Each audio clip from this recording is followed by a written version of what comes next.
meeting is being audio and video recorded. Motion shown or example, maybe omitted or amended. Is anybody else recording this? Yes? Okay. Thank you. Okay, let's rise for the pledge of allegiance.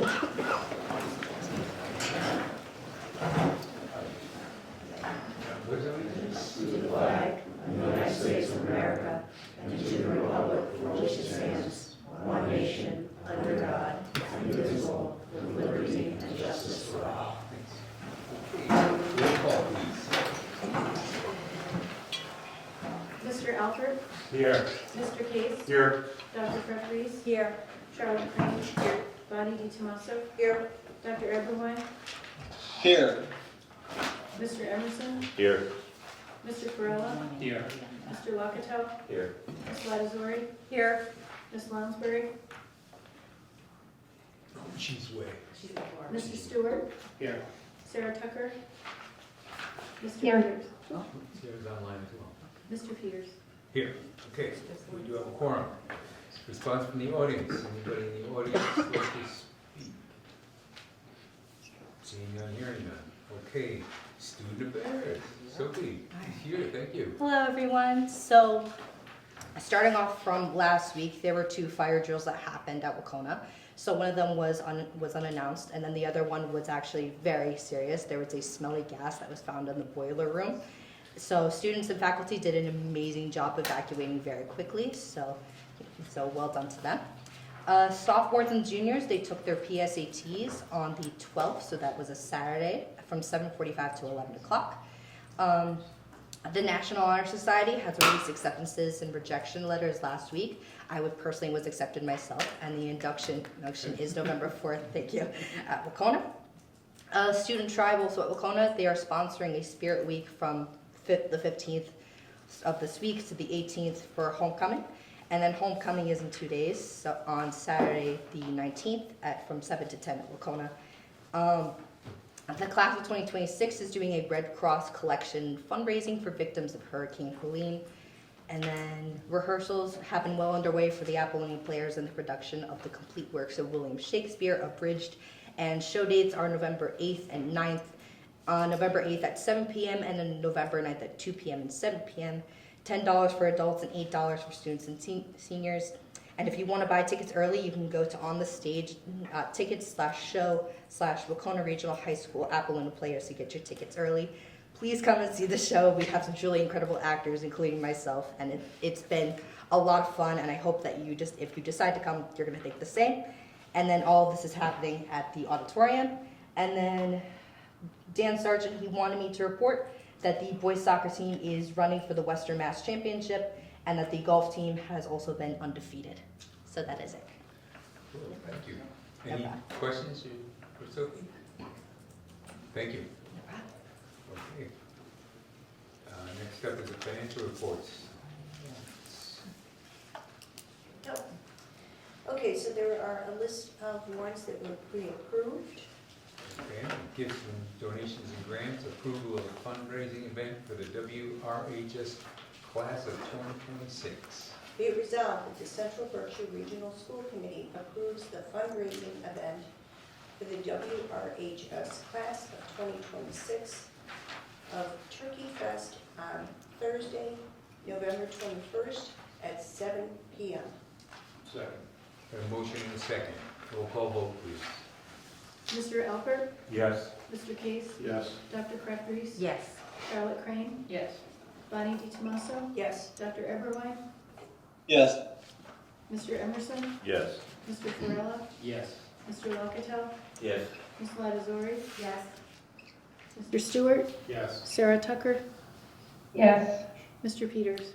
Yes, motion carries. Next up is approval of fundraising event for the WRHS Yearbook Club.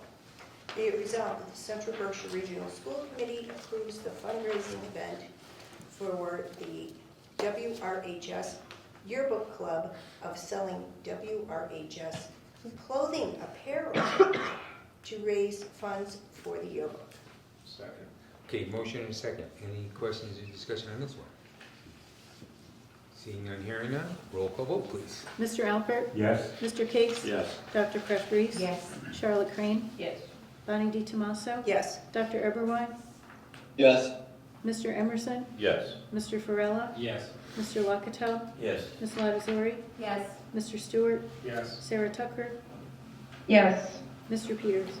Yes, motion carries. Next up, acceptance of the Perkins Grant. Be it resolved that the Central Berkshire Regional School Committee accepts the Perkins Grant in the amount of $13,126 as recommended by the district treasurer. Second. Motion and a second. Any questions on this one? What is it? So the Perkins Grant really supports business initiatives at the high school, so it allows students to go on conferences and special trips, and it gives them additional resources. Anybody else? Roll call vote, please. Mr. Alpert, Yes. Mr. Case, Yes. Dr. Kraft-Reese, Yes. Charlotte Crane, yes, Bonnie D. Tomaso, Yes. Dr. Eberwein, Yes. Mr. Emerson, Yes. Mr. Farella, Yes. Mr. Locatell, Yes. Ms. Latazori, Yes. Mr. Stewart, Yes. Sarah Tucker, yes, Mr. Peters. Yes, motion carries. Okay, next up is the secretary's report. Can I get a motion to approve the minutes of the regular meeting of September 19th, 2024? So moved. Can I get a second? Second. Thank you. Any questions? Mr. Lockdown. If you look at page 8 of the minutes, under the bond anticipation note, that's a pretty important motion. And it says, member Di Tomaso waived the reading of the full motion. Well, being on policy subcommittee, I have learned that a single member can't do very much at all. About the only thing that you should do is make a motion.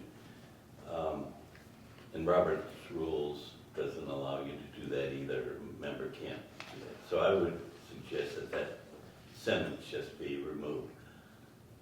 The rest of it is just fine. I think the actual motion that Bonnie made was to say, I move as printed, which is adequate.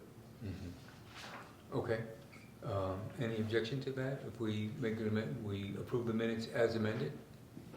No. Any other concerns, questions? Okay, so let's have a vote to approve the minutes as amended. So moved. Okay. Second. Okay. Roll call vote, please. Mr. Alpert, Yes. Mr. Case, Yes. Dr. Kraft-Reese, Yes. Charlotte Crane, yes, Bonnie D. Tomaso, Yes. Dr. Eberwein, Yes. Mr. Emerson, Yes. Mr. Farella, Yes. Mr. Locatell, Yes. Ms. Latazori, Yes. Ms. Lounsbury, Mr. Stewart, Yes. Sarah Tucker, yes, Mr. Peters. Yes, thank you, Dick. Good catch. Okay, next up is the superintendent's report. All right, good evening, everyone. There are two main items on my agenda. One is to review the MCAS accountability data with you. We did a trial run with the curriculum subcommittee, and they're great about sort of giving us feedback and asking good questions and sort of anticipating any points of interest that you might have. And then the other item on my agenda is to just give you our sort of preliminary enrollment numbers, both by town and by school. One thing I want to do, though, before I start is these MCAS numbers and achievement results really rest on the shoulders of our administrators over here. They're amazing. They work tirelessly every day to really meet the needs of the whole child. And you hear that word a lot, like whole child. But the reality of meeting the needs of the whole child is an all-encompassing task, and it means a lot of different things. So if you could just introduce yourself once more, like starting with Erica, to say who you are. Hello, I'm Erica Phillips, the Assistant Principal of Teaching and Learning at Craigville. And I'm Becky Sawyer, I'm the Principal at Craigville. Good evening, Nathan Liu, Director of Student Services. Tommy Marshall, Principal here at Kittredge. Hello, I'm Mary Kay McCluskey, Principal at Metro Washington. Aaron Round, Principal of Wacona. And I also want to introduce, before I get into MCAS, I want to introduce one other individual that we are so happy and proud to bring on board, Glenn Reinhold. He is right there. I'm looking at him. He is our new Building and Facilities Director. We waited a long time to make sure we had the just right person, and I can tell you from feedback that we've gotten from our principals, our administrative team, our head custodians, he comes to us with glowing recommendations. He has a rich background in building maintenance and impressively in HVAC systems, which I am so excited that he does. He has that. That is really special. But he has not just HVAC systems. He has a broad array of talents and skills, and I just want to welcome him aboard. And Glenn, I don't know if you wanted to say anything to the school committee, because we've been eagerly. Put me on the spot. You don't have to say anything other than at all. Just want to give you the opportunity. Nice to meet everyone. I met some of you yesterday, so I'm Glenn Reinhold. I'm the new Director of Buildings and Grounds. So a little bit of background. I grew up in Dalton. I've been in Dalton almost my whole life. Went through the school system, went to Kittredge, Nescus Center School in Wacona, and from there I went into the paper mill. So I was in the paper industry for 28 years. In the middle of being in the paper industry, I left for 5 years and I pursued a plumbing career. So I have my journeyman plumbing license for Massachusetts. I have some experience in commercial heating and plumbing and all that. And then for the last 2 years, I've been mill manager at one of the paper mills that used to be Cranes, formerly Cranes, now it's Mativ. Before that, I was at the mill. I was the engineering manager. My background was project management, building facilities management, engineering, controls. I did 10 years as a control technician in a crane company, so I come with a lot of experience in the engineering, maintenance kind of field, and a little bit of management in the last 2 years. So I'm super excited to jump on board. I've been kind of in the background for years. I've coached football and baseball for like 15 years, and 23 years, I believe, football at Wacona. So I've been in the background watching, and now I'm super excited to jump in and help out, give back to the school department that I kind of went through, and I'm super excited, and I'm thankful for the opportunity. Well, we are excited to have you. Thank you so much, Glenn. Thank you. You don't feel like you have to stay. It's we have a lot on our agenda tonight. Thank you. All right. Thank you. I think I'm going to step out, but I'm chopping at the bit, ready to go. I'm ready. I'll see you. Thank you. Nice to meet everyone. Yeah. So I am going to go through and present to you first our MCAS results. I wanted to just say again, thankful for our administrative team.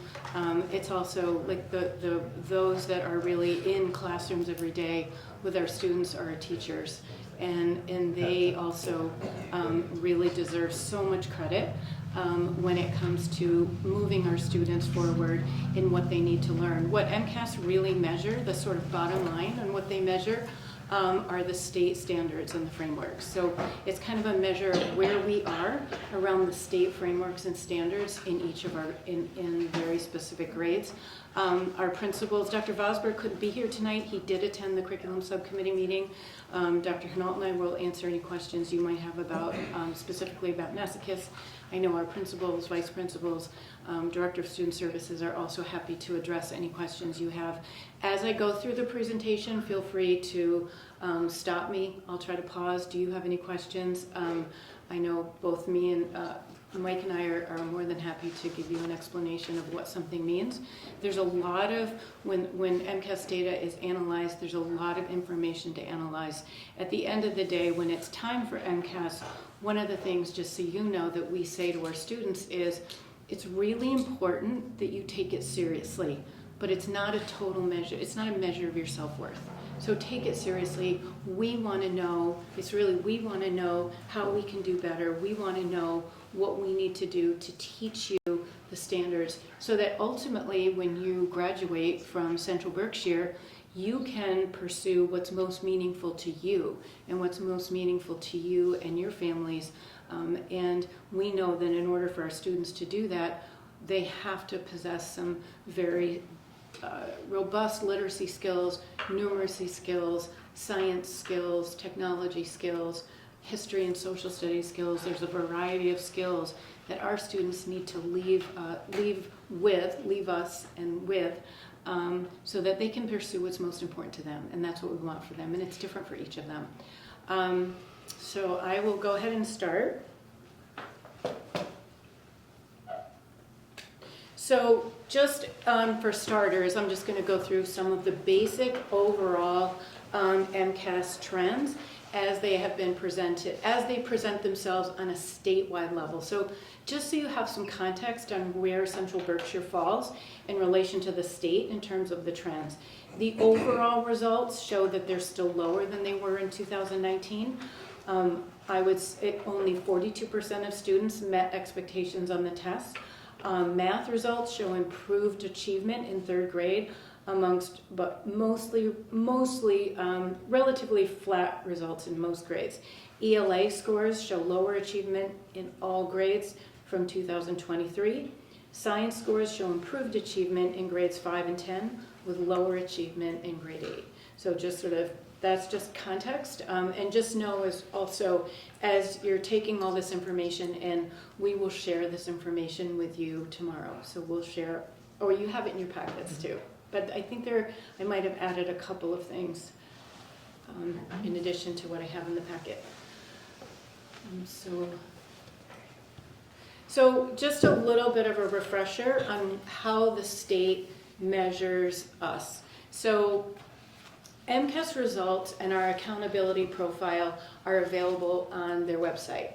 So there's basically two buckets. I always think of it as two buckets.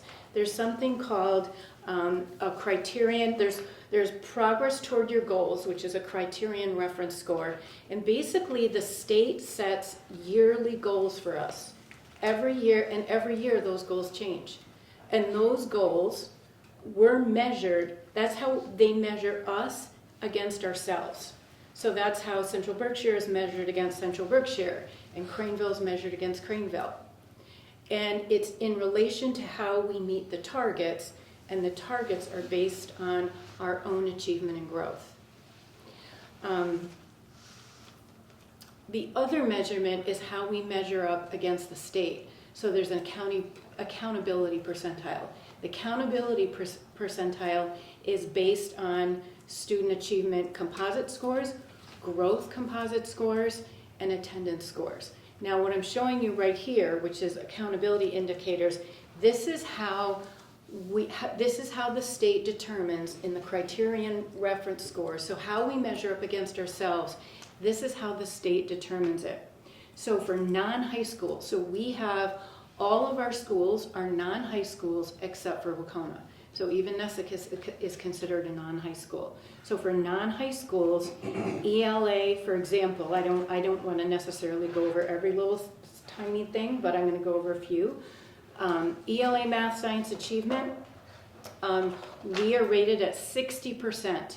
We are not rated, we do not have enough L students to have an L component to our ratings. ELA and math growth percentiles. Now I want to talk a little bit about growth. SGP is short for student growth percentiles. Student growth is an average of how our students grow from one year to the next. Because you, Alan, you asked me this question, but it's how students grow from one year to the next. And the way they determine their growth is actually by banding them in a group with students that have similar scores the previous year. And that's all lumped into an actual percentile. And I'll get more into growth. Did I say, does that make sense? Yeah, if I say any more, it would just complicate it. I think that's. So just think of it as there's achievement, so there's how, It's there's complicated. scale scores that identify, that really show achievement, and student growth, which is really how our students are growing from year to year. And students are actually, so the individual growth from student to student might vary because they're compared from the previous year to other students who have similar scores. So you're given, it's really a point system. So for non-high schools, this is the point system. 60% for achievement, 20% for growth, progress made by students attaining L students, and chronic absenteeism also plays a role. 10% of how we meet our targets is weighted at 10%. And can I just add one thing Yeah. that I think is important and sometimes left out? It's not a single year measure, it's a multi-year measure. So we get a scaled score for, let's say, ELA.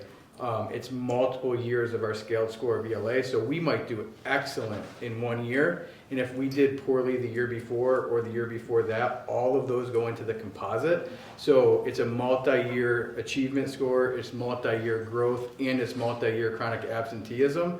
So it's weighted. The formula is pretty complex, but it takes into account multiple years is the easiest way to explain it. High school is a little bit different because it includes, again, ELA math and achievement for Central Berkshire at 40%, no L, 47.5%. ELA and math growth percentiles at 22.5. It also includes a 4-year cohort graduation rate, extended engagement rate, and an annual dropout rate. So that is different from our non-high schools at 20%. Progress made by students attaining English language proficiency, that does not play a role for Central Berkshire because we don't have enough L students. And it also includes at 10%, weighted at 10%, chronic absenteeism and advanced coursework completion. This is just a little, this is kind of a, just an outline, and again, this is something that we live and breathe when we're looking at our MCAS scores, but unless you're in that world, you probably do not. But it gives you a little bit of an idea of what achievement looks like. So you can see, for example, if your scaled score, if a student's individual scaled score is between 530 and 560, they're rated at exceeding expectations. 500 to 529 is meeting expectations. Partially meeting expectations is 470 to 499. Not meeting expectations is 440 to 469. Growth, and again, this is something that maybe here it'll look a little bit simpler than what I said, but basically the department uses student growth percentiles to measure how student level achievement has grown or changed over time. And again, they're measured by other students from the previous year who have attained similar achievement. Growth has bands as well. So it is kind of helpful to keep these bands in mind. So growth between 80 and 99 is very high growth. And you will see both me and Mike refer to growth as we go through this presentation. 60 to 79, high growth. 40 to 59 is typical growth. We like to see, just so you know, above 40. We do like to see above 40 for growth. 20 to 39 is low growth, and 1 through 19 is very low growth. So again, so in school districts, so this is kind of a snapshot picture of Central Berkshire. If you were to profile Central Berkshire on the MassDESI website, this is some of what you would see. School districts receive progress toward their targets. They do not receive, districts in the state of Massachusetts do not receive an accountability percentile. So if you're looking for the accountability percentile, districts do not receive them, but you will see that as I go through for each of the individual schools. Some things to note without going through, you can kind of see, this is what you're really looking at, those numbers, like the 2 and the 4. So if you see something like growth, English language arts growth, we received 3 points out of a total 4. That's just one example. Those points and that point system is what determines the percentage of growth we have made. So overall, we've made moderate progress toward our targets. And we have made, but you have to think about too, one thing that's important to keep in mind is, similar to what Mike just said, is last year's percentage is calculated into this year's percentage as well. But this year we've met 37% more targets than we did in 2023. 14 out of 16 points were awarded for achievement for our lowest performing students. I do want to mention as a point of pride, because one of the disaggregated groups, subgroups for districts and for schools is what they call your lowest performing students. Those students are not necessarily on IEPs. Those students don't necessarily fall in any of the subgroups. Those are just students that the state identifies as not making the type of progress we would like to see them. So they put them in a group. They do identify those students, and the point of that is to watch them very closely to make sure that they have almost an increased trajectory in their learning. So for us, receiving 14 out of 16 points for our lowest performing students is a shout out. It's a point of pride for us overall. Areas for growth for Central Berkshire. Science achievement scores are an area of growth district-wide, not in every case, but I would say in district-wide. And just moving forward, hopeful that continuing to strengthen our core curriculum materials will also push our ELA and math achievement. So basically last year we met 27% of our targets. Just in short, last year as a district we met 27% of our targets. This year we were at 64%.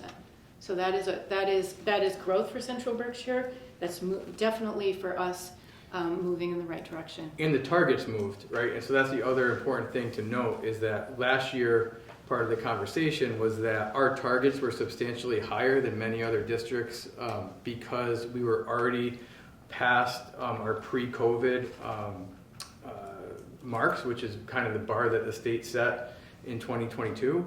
And but our targets moved again, so they moved further up. And so not only did we meet the point that we should have met in 2023, but we also surpassed it. So it's quite a lot of growth. One thing sorry. I'm just curious, can you provide like one example of a target that we had this year? Like a scale score, like the actual target that we had? Yeah, that they were sort of interesting you say that. So we get the short answer is not right this second because the DESI's website is down. Okay. And they give us a target. We have a specific scaled score target for every school, for every subgroup, in every subject, right? So we would have a lowest performing in ELA at Kittredge in all of our schools, but we'd also have a lowest performing in science and the lowest performing in ELA, and we have, depending on the size of the school, we could have 8 to 10 different targets.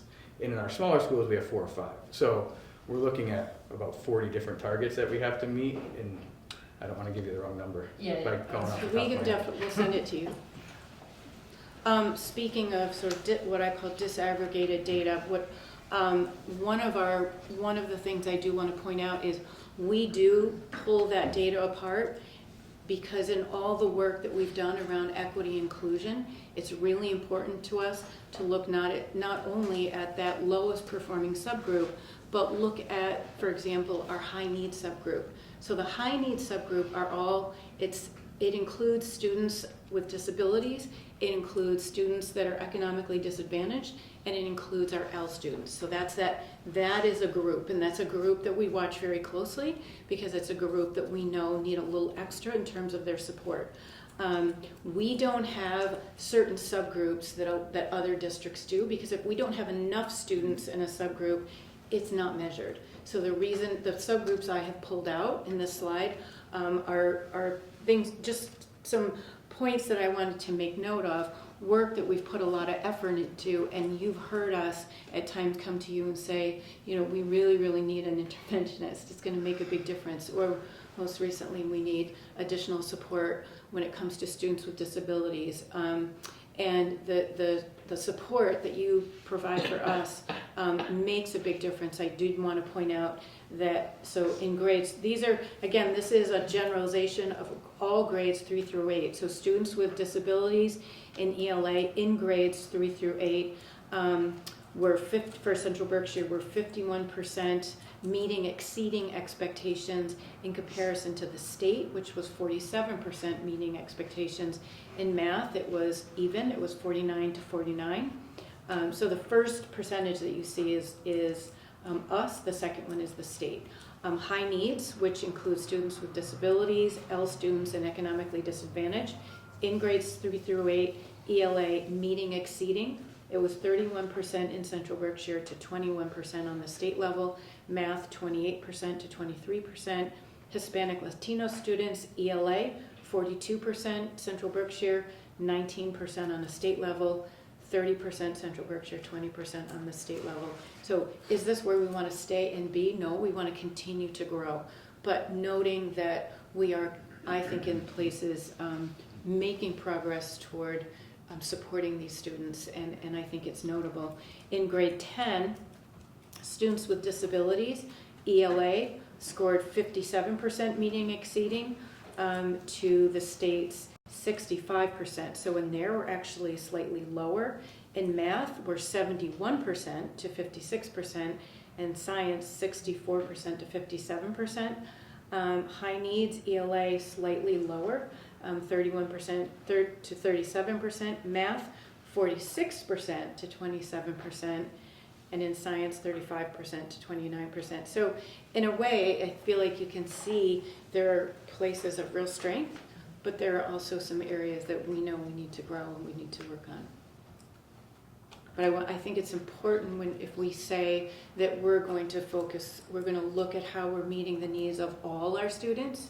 And when we talk about belonging, it's really important to disaggregate the data and pull that information out. So what I'm going to do is go through each of our elementary schools and just kind of show you sort of the public-facing information that you would see for each of our buildings. So Beckett Washington was a school of recognition, as some of you know. The reason they're a school of recognition is the pieces kind of all came together for them. They met 76% meeting or exceeding their targets. So that designation where it says reason for classification is solely based on their meeting their targets. It's not based on their accountability percentile. So just to kind of keep that in mind. So it's really how Beckett Washington measures up against Beckett Washington, and that's true for all the schools. So they were a school of recognition. They made significant progress toward their accountability targets. They went from 45% to 97%, 45% last year, 97% this year. And their achievement and growth on MCAS outperformed both school-based targets and schools across Massachusetts. Feel free to take a clap. No, 97% in targets is amazing.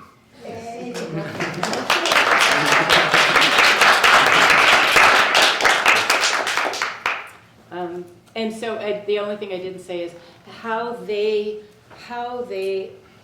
achieved when it comes to how they compared to the rest of the state when it comes to student growth, achievement, and chronic absenteeism is 72%, is in the 72nd percentile. So that means that's where they are in comparison to the rest of the state. Next is Craneville School. Craneville School has made substantial progress towards their targets. They met 13% more targets in 2024 than in 2023. They went from 49% to 62%. They met 92% of their targets for the lowest performing student group, and that is a huge accomplishment. That is That's not an easy thing to do. So that is definitely a highlight for Craneville School. They had high growth in both ELA and math, and they had and an area of growth for them, which all of us almost, I would say, are working on, includes chronic absenteeism and science achievement. Kittredge Elementary School, they made moderate progress toward their targets. Their accountability percentile, which is how they compare to the state, is 44%, and they're in the 44th percentile this year. They struggled to meet their targets this year. I'm going to ask Howie can speak to that a little bit. They did have very high targets based on their achievement from last year. They had a couple of pockets. They had one particular pocket, I would say, of students that really struggled to meet their targets. There was a component of a particular group, I would say, of students that came to us and did not go through Kittredge School. So I would say there was about a third of a class that actually were brandy new. And I think that the important thing to note is there were also some classes at Kittredge that scored in both ELA and math considerably above the state. And I think, so I'm going to ask Howie if he wants to speak to it a little bit, but I know that the not meeting their targets this year is really not a good snapshot of all of the growth and achievement for their grades 3 through 5. I don't know, Howie, did you want to speak to Yeah, that? I did. I mean, I just want to highlight, so for example, in grade 3, in ELA, they were 13% above the state and 15% above the state in math. And our grade 4, which was actually that's a class of 26 with significant needs, was 16% above the state in ELA and 6% above in math. So there was some really good achievement there. The 5th grade cohort struggled. As Leslie said, it was, a third of the students were new to the building. We attempted a lot of different interventions that just did not get traction for some reason or another. We did have some staff transitions, which seemed to have affected 5th grade more than some of the other cohorts, but we also didn't get any points for attendance, which is a little frustrating because the 3 schools actually have almost identical attendance for last year, but our goals were very high. So like our chronic absenteeism rate was the same within, half a point of our sister schools. But our target was 11.2%. And the reality of the schools is close to 18% at all 3 schools. So, those are the things where you're like, come on, that's so frustrating. But, you come off, Kittredge did well after COVID. We came out pretty strong, but we had some goals that were classified as forward. So a lot of schools across the state were in recovery, and we were expected to show significant growth, and we just struggled with the cohort last year. So I'm very much looking forward to this year's scores. The early benchmarking and the work that we're doing with our teachers is very positive. We've split the class that was very large in 4th grade and still did well. We've split into 2 classes, so thank you all very much for supporting that. There's now 31 students in those 2 5th grades. We're able to get a lot more attention with two teachers in 2 small classes. So I'm very excited to see what our incoming 3rd grade adds to our mix with 2 very successful classes. Thank you, Howie. Nessicus Middle School. So Nessicus Middle School, they went from 10% meeting their targets to 42% meeting their targets. So they made a 32% increase in the number of accountability targets that they met. The targets that they met for their high need students, they went from 9% to 68%. So that's considerable growth for Nessicus Middle School. Areas of growth for Nessicus include science achievement, chronic absenteeism. The reason, again, it'll say 29% moderate progress towards targets because it's averaged with last year's score. So last year's percentage of how, around how they met their targets counts for 40%. This year it counts for 60%. So that's how those two percentages are weighted. So we're really proud of Nesicus for meeting, for really, I think their win blocks, and I think some of the focus that they've had on supporting some of their high needs students has been pretty intense, and I think they're showing real gains in that area.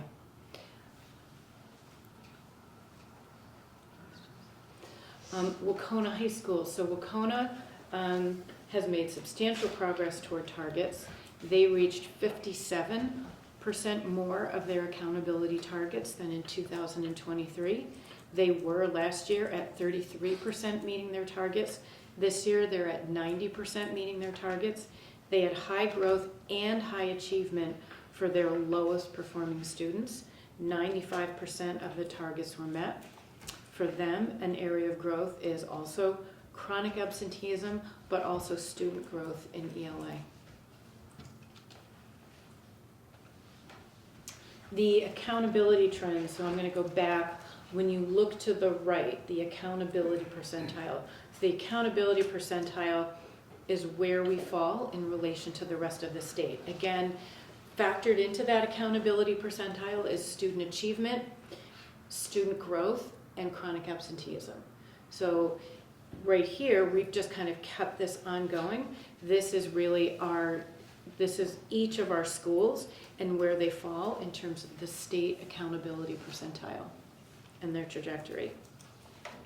Leslie, so when we're talking about accountability score and you're saying that the kids being measured against themselves and other kids in their cohorts in the district, across the county, across the state, how does that factor in when they are moving from elementary to middle or middle to high school? So like last year we were here and Waukeena had a pretty or last year we were here, Nesicus had a challenging 8th grade, which was then last year's right, so 9th grade. So this year's 9th grade. Yes. Right, so that means, I don't have, the score for this year, 9th graders don't take math. Mm-hmm. So those students are now, they're working they're in 9th grade, they're working on those math skills toward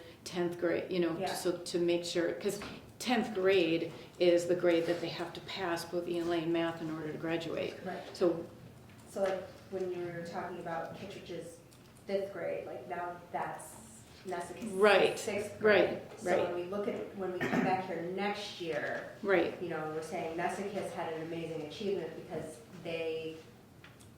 that 8th grade that was causing the lower scores the prior year, that was in Waukeena. right. Now they're going to get a challenging group of Right, 5th graders into that. So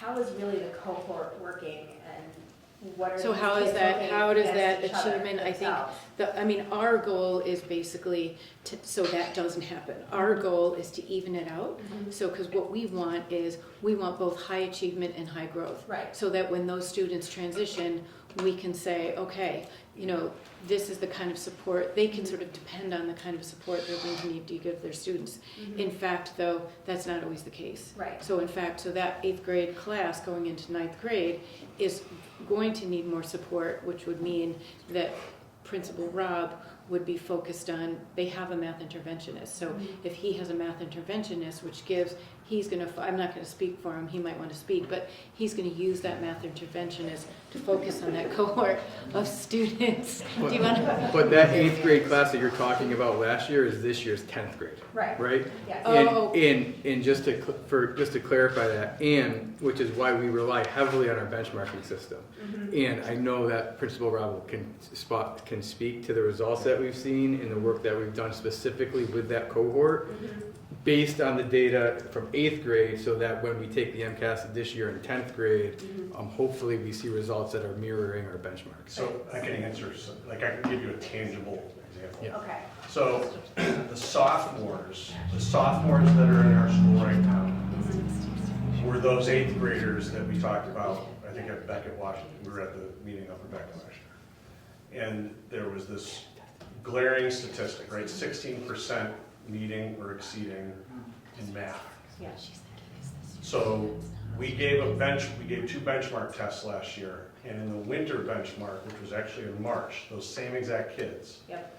Benchmark test, Mike, correct me if I'm wrong, usually is within 5% of predictability with MCAS. Yeah.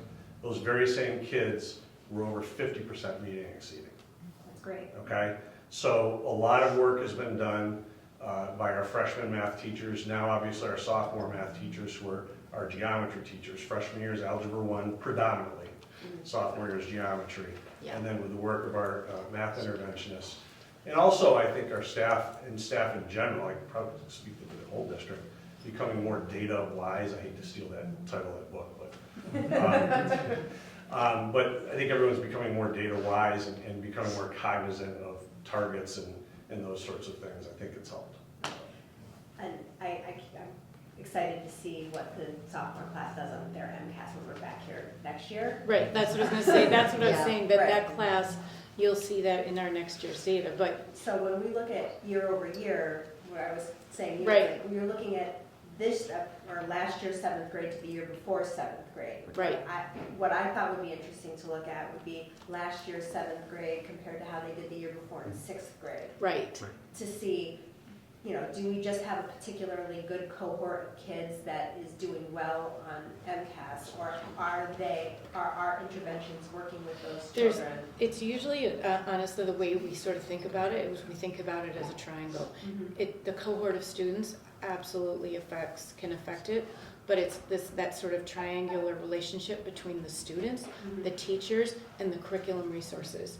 So one of the things that we've done that you know about is we have changed the curriculum resources in ELA from grades K through 8, which is a pretty big lift. For us, that's improving and strengthening our Tier 1 instruction, which is our instruction in the classroom. The whole point of doing that is to kind of even make sure that we're having consistent instructional practices that are also consistent with with current research and how students learn to read and how they comprehend. So what we're hoping is that while there are these differences in cohorts, what we want to do is we want everybody to have access to the curriculum and have equitable access. And what these programs do is they really rigorously build background knowledge. And in building background knowledge, they make curriculum more accessible to students. So we are seeing these, like what you said, we're seeing places right here and there, which we'd rather not see.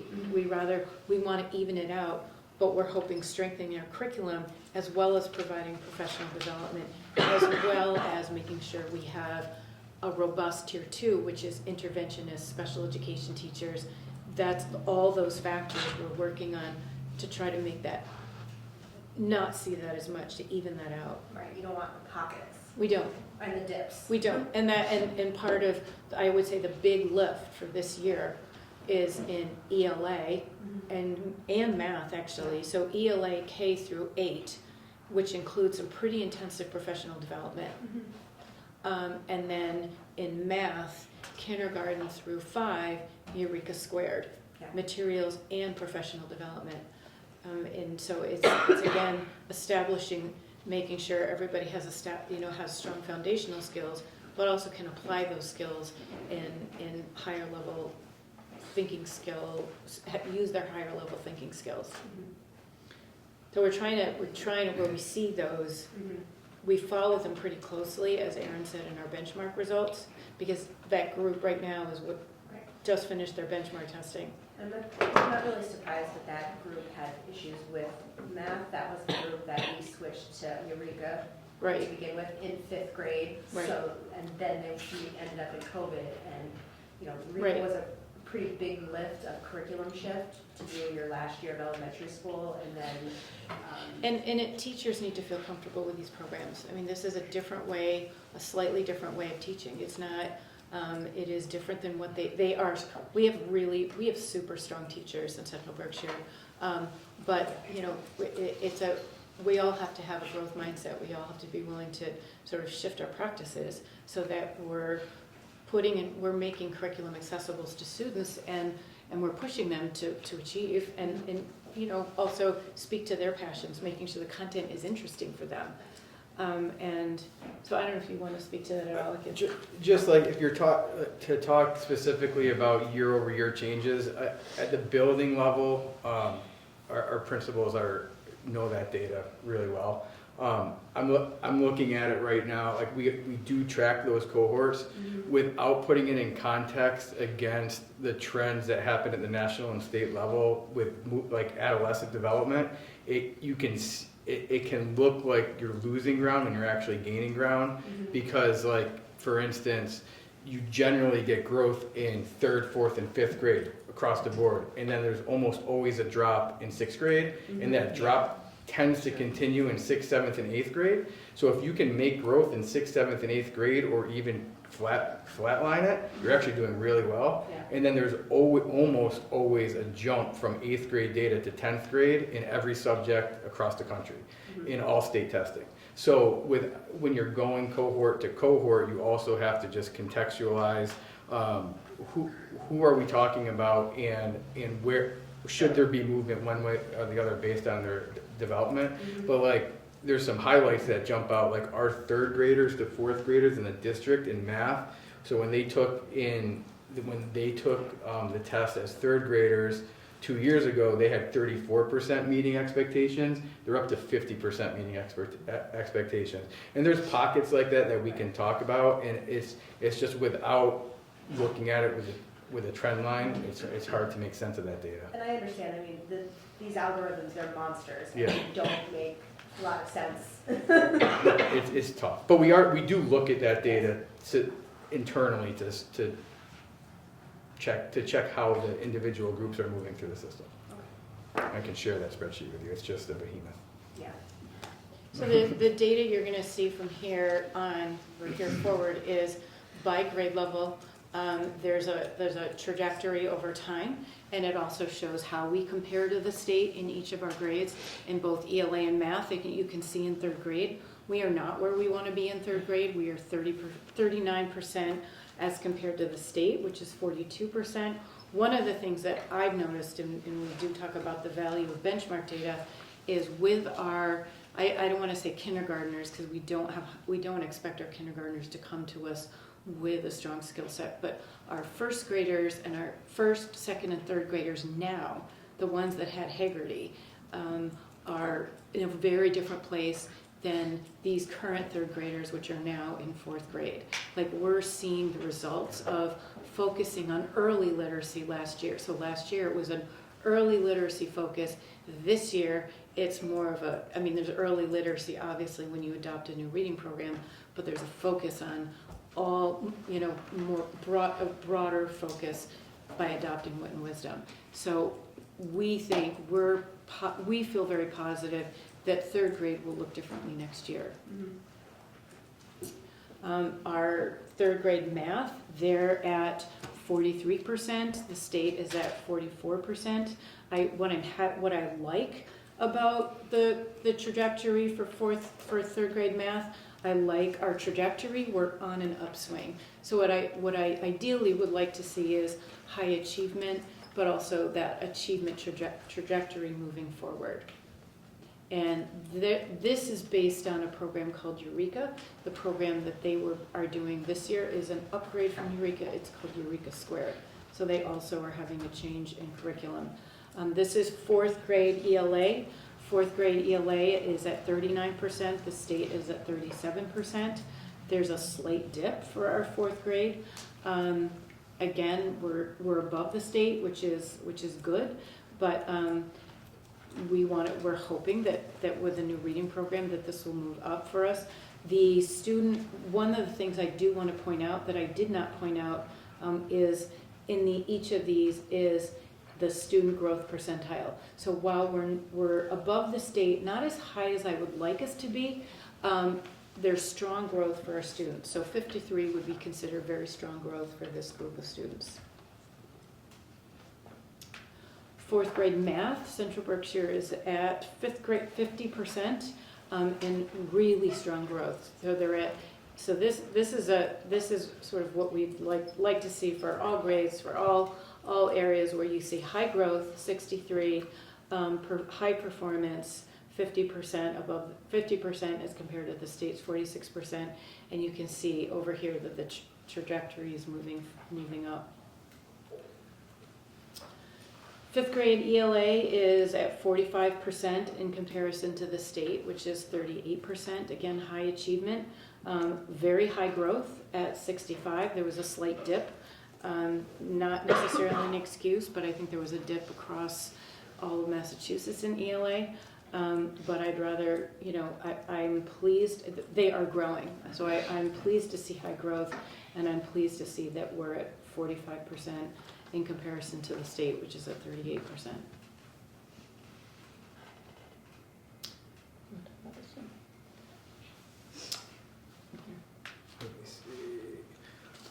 So this is just a comparable of where our district is, and I think those fifth grade ELA scores that Leslie just talked about it's just a good place to stop and look at sort of where we are. So this is it's a plot diagram that shows where we are in relation to schools like us in Berkshire County. And as you can see, the farther to the right you go, the higher our growth is. So our fifth graders made more growth than in ELA than any other surrounding district. And our achievement scores, that's how high up we go on that graph, are only being outperformed by 2 school districts in the county. And so and I think this is the second year in the row where we really highlighted fifth grade as being this area that's shining, and we are seeing that carry over, to Ellen's point, in sixth grade, in seventh grade, as these classes move through. But to see our growth that much ahead of other districts around us, and also districts that look like us, they're comparables, like Bourne is on there just because their population, demographics, and economics are very similar. So, but we're outgrowing all of the other districts like us, which I think is as important, if not more important, than our actual achievement scores, is that we're getting students to move pretty quickly, which is amazing.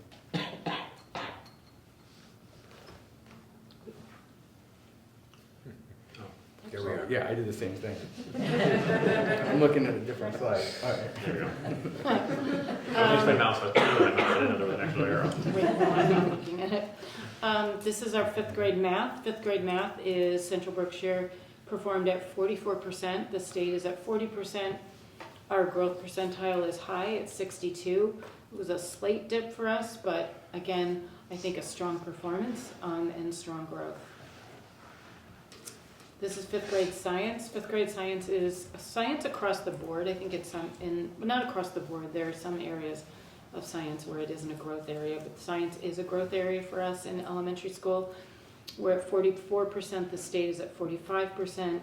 There isn't a growth score for science because they don't take science in third grade, fourth grade, only in fifth grade.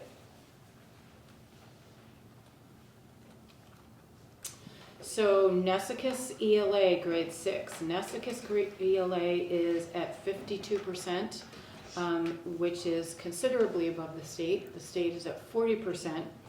Strong growth, which is 53. And you can see there's kind of a nice trajectory over to the right of our performance as being above the state. So this kind of data does not follow the statewide trend where you saw that dip. And we're also moving students. We're starting to see students moving into that exceeding category, which is not an easy feat. going from partially meeting to meeting, but we're actually going from partially meeting to meeting and exceeding. To have 13% outperforming the state is great. Math performance in grade 6, we're at 41%. The state is at 40%. 39 percentile for growth, which is not high growth. I would say we want growth to be 40 or above, so that would be an area that we wouldn't be as happy with. The one thing I would say that I am pleased with, if you look at our trajectory, we're on the uphill, we're on the upward swing. So, and actually some of these, some of the classes at Nesicus moved to an upgrade in their math program, which is called Eureka Squared. They moved to Eureka Squared last year. Grade 7 ELA is at 39%, the state is at 37%. So we're performing above the state, we're sort of hovering where the state is, we're above the state. Growth is decent, they're at 47%. We'd like to see growth a little bit higher, but it's still reasonably strong growth.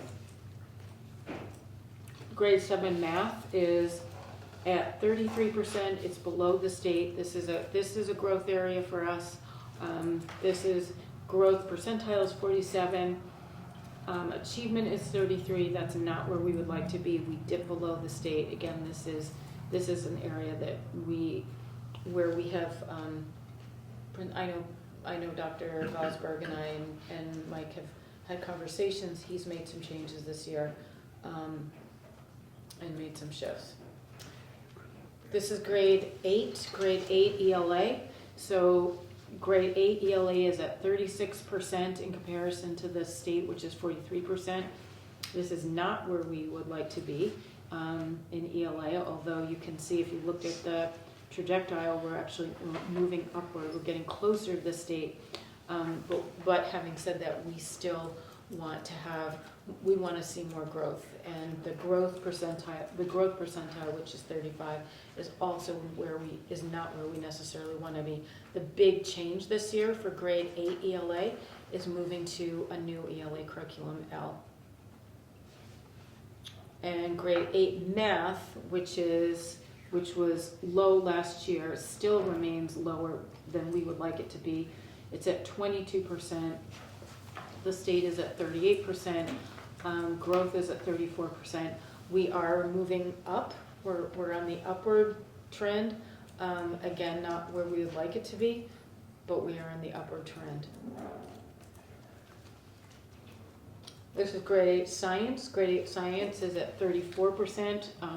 Statewide, it's at 39%. One of the things that there isn't a growth score for science. One of the things I do want to bring up, and we've been meeting with curriculum about, is that science at the middle school, we will be conducting under Mike's leadership a science pilot this year and shifting science programming. Grade 10 ELA. So grade 10 ELA is at 53%. The state is 57%. Growth is at 42%. This is a growth area for Wacona. They are just hovering below the state, I know where they would like to be. This is an area that I know Mr. Rob is looking very carefully at. I mean, it's not considerably below the state, but still an area that we want to move. If you look at Wacona math, we're at 64%, considerably higher than the state, which is at 48%. High growth, high achievement, high trajectory. So this is kind of a point of pride and a kind of a shout out, because all three. You want to say something? Well, I think it's a good time. It is a shout out, but just to point out that it's why we get both measures, not just our achievement scores and growth, but also the target data. Because if you remember back, like Wacona hit 84% of their targets, and they hit 4 out of 4 of their ELA targets. So even though our achievement is lower than the state in ELA, we hit all of our targets. We exceeded or met all of our targets related to ELA. So that's saying, wow, we're really making growth at a good pace, a pace consistent with what statistics would say we could make. So it's just, either one in isolation isn't the whole story. Of course, we want our achievement to be better and to be above the state, but we are making substantial growth, or we wouldn't have had 84% of our targets met. And I think that's why the state has both those Right. comparisons. They compare us against ourselves and they compare us against the rest of the state. Because the story is more complicated than saying, well, where do you fall in relation to the state? It's, well, where do you fall in relation to yourselves? Are you meeting your own targets? And that's something that the state added, I'm not sure how many years ago, and while it feels complicated, it is nice to know that if maybe we're not exactly where we'd like to be on the state level, in comparison to ourselves, we're making gains. In science, Wacona is at 58%, the state is at 49%. There isn't a growth score. They are moving on an upward trajectory. And that concludes the MCAS presentation, and now you can Are ask there any questions? questions. Chuck? I have two questions. One is just, since we are, gonna go into budget season soon, do you feel like you have the interventionists that you need? Would you like more, or, yeah? Can we have the principals check? Yeah. Happy to share. We struggle with intervention, especially, in K to 2, kids are learning mechanics of reading, and our teachers are trained in that, and we have multiple programs that are built around that. But for those students who get to 3rd grade and still need traditional supports, we are struggling. Our 3rd, 4th, and 5th grade teachers don't have, the programs are not structured for that, and we don't have staff to do that level of intervention. And we see that bear out in our data when we have kids that are struggling. We do intervene for them, but it is not by a trained interventionist, and it is not with a structured research-based program. And we see those results very clearly every day. Aaron? I wholeheartedly believe the interventionist model. I think that it's the smartest thing the school district's done in terms of moving towards having more in the schools, because we have to take into account that our demographics have shifted, and we aren't necessarily working with the same exact student population that we were 10, 15 years ago. And I think it was a smart move to shift towards a more intervention type model. Percentage of students on IEPs is higher at my school than in previous years. So the gen ed teacher in that classroom and the paraprofessionals and so on and so forth, they're doing everything that they can, but I firmly believe that the interventionist is able to catch those kids that typically fall through the cracks, particularly those students who are struggling and aren't necessarily on a plan, an IEP. Yeah. Yeah, that's actually our weakest area, students who need support but are not on an IEP. And there's not that middle ground for them. They either have a special education teacher or we don't have that tier 2 intervention support. You mentioned ELA, but do you think math also needs an interventionist? Yeah, we do have a half-time math interventionist, so that they do get some support there, but it's not enough. It absolutely, the math intervention is absolutely working at the high school. If you just go, can you go back one slide just to math, for example? There's a reason why there's more blue, okay? And it's the hard work of the math teachers, but it's also part of the interventionist piece. And if you look down to where it's only 4% not meeting, those students may not have met expectations in that sitting, but that math interventionist, junior and senior year, multiple opportunities to retake the MCAS exam, are still working with those students. Although our interventionist is working primarily 9th and 10th grade, that one person is working with those students to get them to pass before they hit 12th grade. Can I ask a second Sure. question?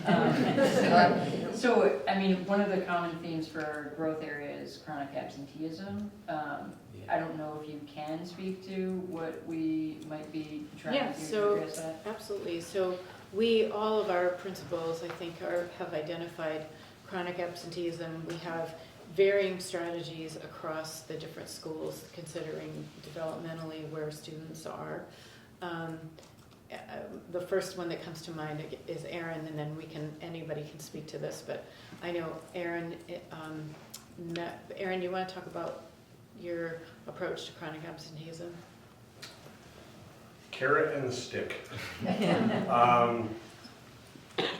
I'll use the current ninth graders as an example. I was particularly worried about their chronic absentee rate as eighth graders last year. We made a collective decision to do a full court press in terms of making sure that those students come to school. So we heavily reiterated our attendance policy, which is tied to credit earned. You earn credit for A, being there, and B, getting good grades, passing classes. So we explained that more explicitly because we have a lot of students and families coming to us that don't understand the concept of credit at the high school level. That's one thing.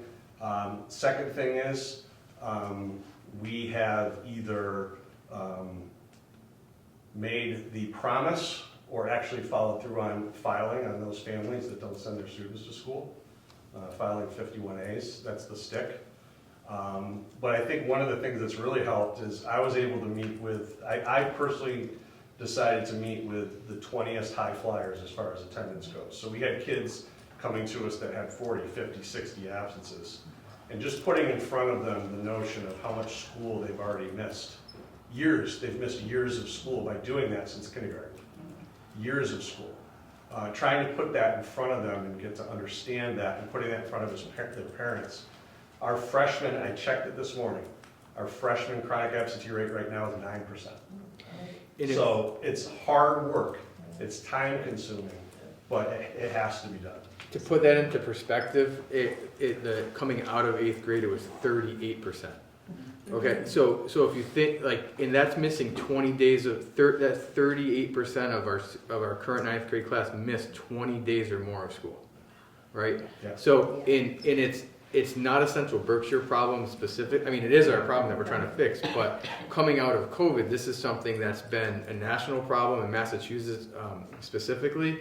It's been we're fighting a lot of different battles to get kids to come back to school full time, including changing understandings of when to keep your student home when they're sick. And so all of our principals in their, not to speak for you as a group, but in their messaging to families have included that it's okay to send your student into school when, and not with a fever, not when vomiting, but if you have a little cold, it's now okay to send your student to school. So there's changing, that's coming back around a little bit, but we're still fighting that. Yeah. Does anyone over there want to speak about their? That was really, I think good Erin said, but we're working to make the connection with students and families. So our heavy hitters, we assign it where they can choose one adult in the building who's volunteer will meet with that individual child for 10 minutes every day. Just every day they meet, they don't have to talk about, school, they just make a connection. And these kids are coming, some of them are looking forward to that meeting and they're coming. We've also reached out to families and really tried to bring them on board, but sometimes we have to get out the stick, as Erin said. So it's sort of a multi-angled approach. Do we think this is a holdover from COVID, or? Oh, it's definitely worse after COVID.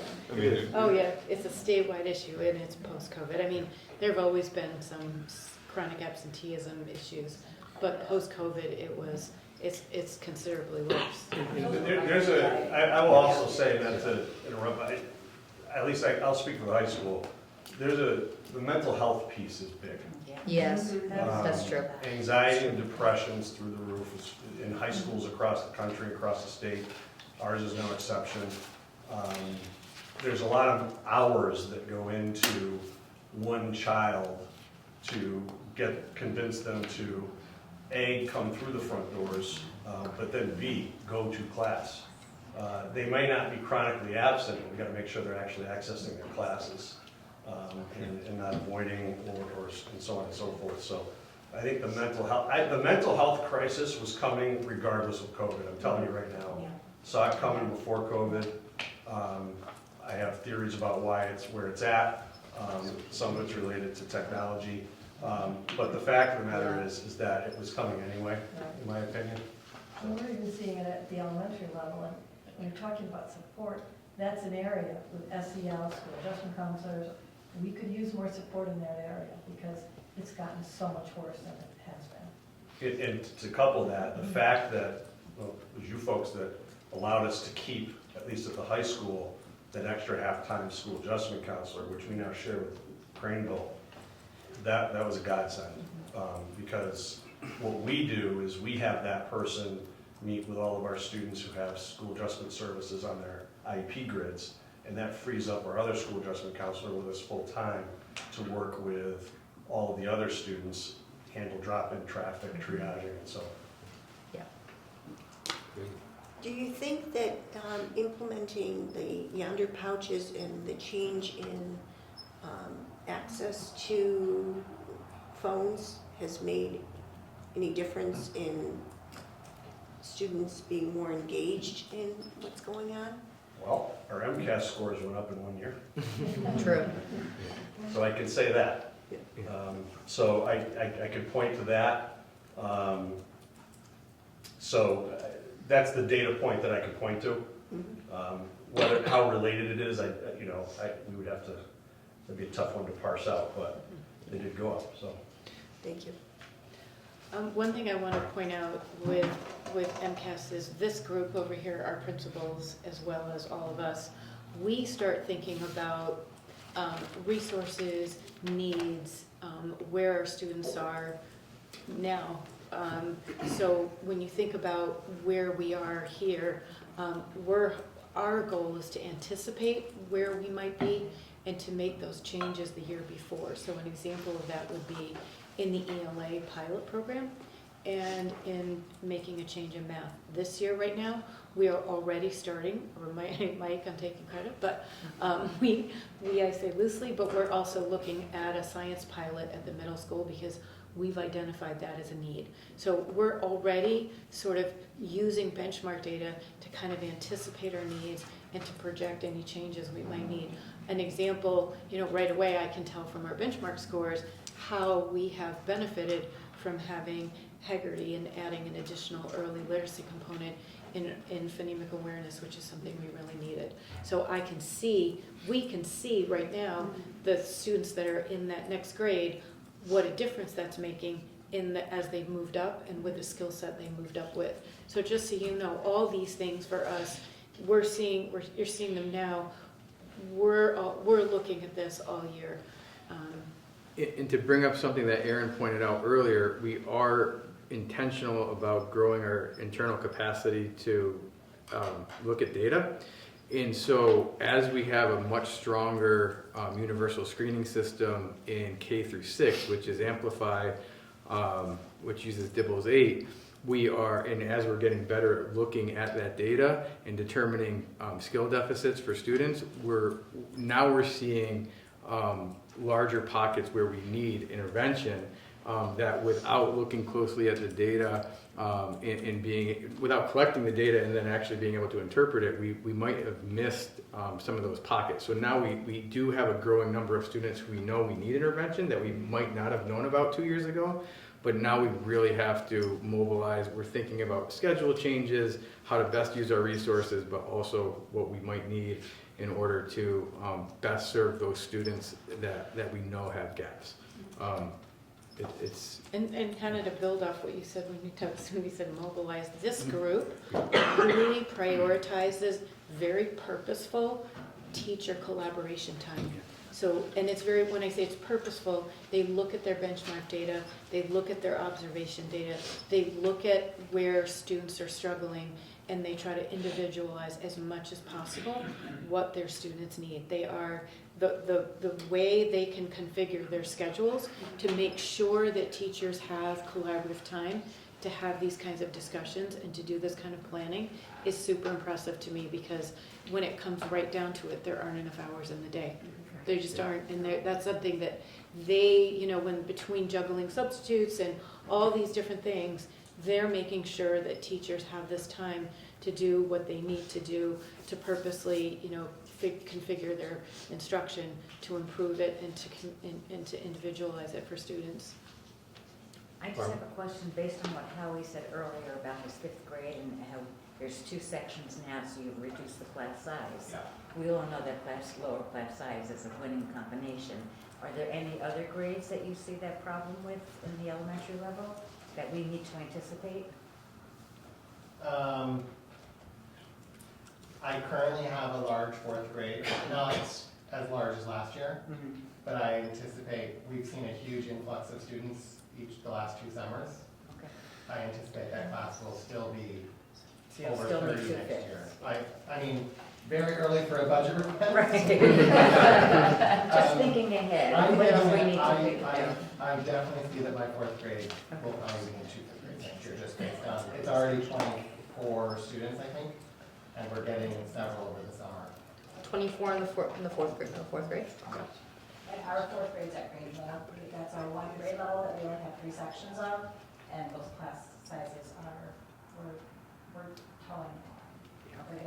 And will that remain the case for 4th grade next year? No, Or it'll next pass on year's to cohort of 5th 4th grade will be 4 sections. So this section of 3 4th graders, if things remain as they are, will be 3 sections of 5th graders, which ideally would be 4. Even in Beckett, we have a 2nd grade of 23, who knows what will happen. Exactly. I mean, at Messicus in the 7th grade, they were able to access resources, and they've added an extra section of math and science. We did. Because those class sizes for those subjects were just so large.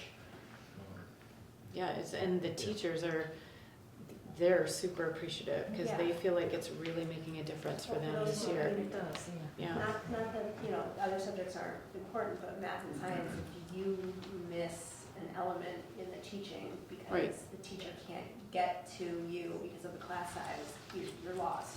And also, like, I see situations where a strategy is that the teacher will, I call it trading off the learning, and some of those classes that are slightly smaller where you can present a skill and you have students working at the same time.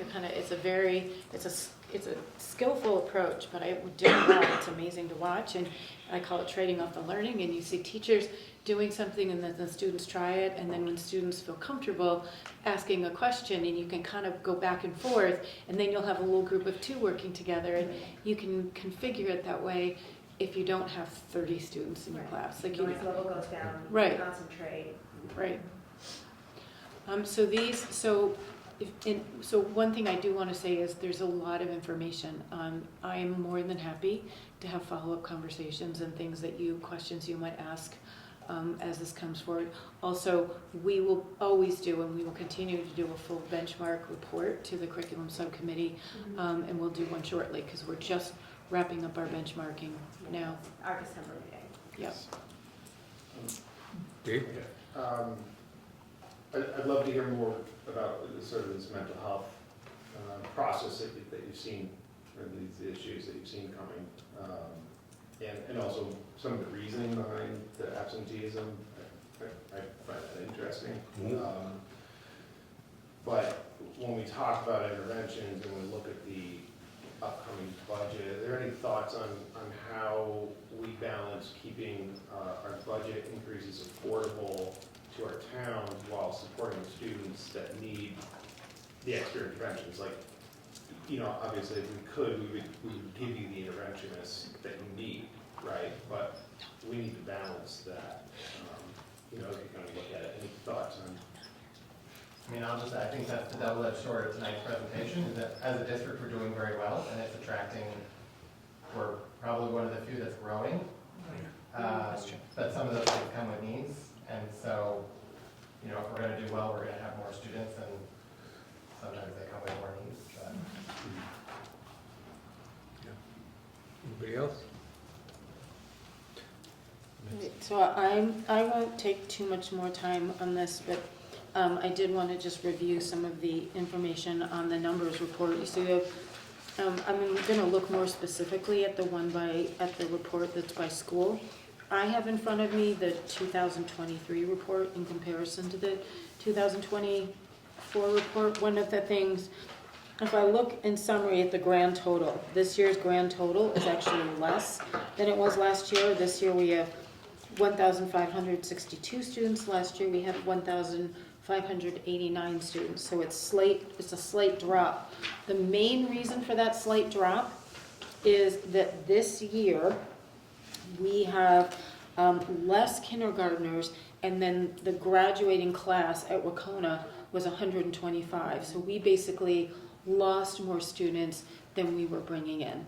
So that kind of explains that in terms of individual schools and where we are in enrollment. Beckett is pretty much holding its own. It's pretty similar. Craneville's up. They went from 453 to 458. Kittredge has gone from 177 to 185. Nessicus has gone from 358 to 353.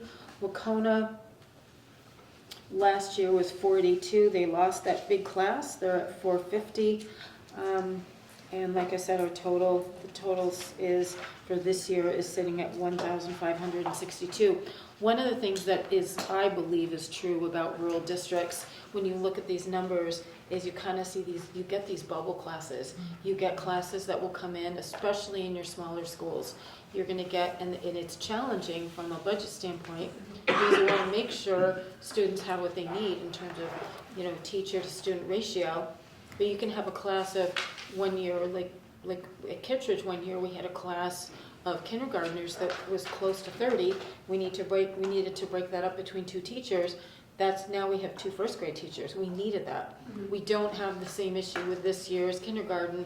They only needed 1 teacher for kindergarten this year, but it was kind of that bubble class. We have a couple of those classes at Nessicus going into Wacona that are going to boost the numbers at Wacona, but then the next class going in the third year is smaller. So it's always a balance to try to say, it's not particularly predictable, although this serves to kind of look at patterns over time. As a district, we're kind of holding our own, maintaining. There aren't any big changes, but it's always a challenge to look at making sure students have what they need, and teachers have good situations in terms of teaching. Well, I remember at Craneville, for a while it was, we're having retirement, so the class sizes just started reducing, and you had 4 sections of everything. Right. And then all of a sudden, you had a pocket where, now we have to split this particular group into 4 classrooms, and then the following year, we didn't need to, and then, I remember being here when my son was in 2nd grade and looking at through the 2nd and 3rd grade, I'm like, why is there 3 sections of 2nd grade and, 4 sections of 3rd when the class size of my son's grade was bigger? And that group was struggling. Because we're always trying to balance, what David, you were pointing out, is the assessment to the towns and being fiscally responsible, but also making sure, do we need 4 kindergartens, or do we need 3? And it's really tough to try to go through the summer, especially if you're the principal Craneville School. The answer is always 4. Because you get these last minute registrations, and they'll call us and they'll say, just letting you know, this class is up to this number or that number. So, right. So it's hard to be honest with you, it's hard to predict. But when looking long term, and like Craneville's the one place that we're seeing a pretty steady increase, right? And so just to throw this out there while we're talking about it, with the needs of the students that are coming in needing intervention, when Craneville was designed, there were different special ed requirements. So there's the classroom space at Craneville is physically full. Yeah. And I mean, maybe not completely full, but pretty, I'm gonna say full. There's no, and so if our numbers continue to grow, it's just a conversation that we'll have to have, and we're having it, and we're talking about, if we add an interventionist, where's the physical place where that person can go? Because it's hard to make. So that's just, we're there at Craneville. But I do think that your approach with, sharing a teacher between Nessicus and Wacona really works well to allow for that flux, because you can, share them more with one school or the other based upon where the higher need and greater numbers are. And I think that also speaks to our responsibility to the community. We're not just Right. hiring 2 extra teachers, we're Right. bringing one and sharing. Right, we're always looking at that, and that's, yeah. I don't believe I have anything else in my report. Any other questions? Okay, so moving on, thank you. First up for me is regional agreement update, and essentially we have the thank you. But before they go, can we? Not a question, a compliment. I just wanted to thank you for your hard work. Yeah, It really shows. good point. Thank you. So, thank you. Nice work. Thanks for all of your support.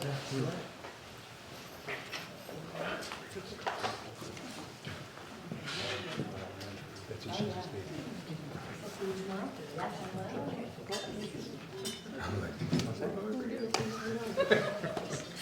Okay, so the regional agreement update is, we're gonna have that, hearing, November 17th, I think it's November 17th here. Is that the date, November 17th? I forget the date. Anyways, we're gonna have that hearing here, and When is it? 21st. the 21st. For the most part, it's looking at what we can do around vocational, but also inviting the towns to come and essentially talk about what we can do to move the agreement forward with where it stands right now.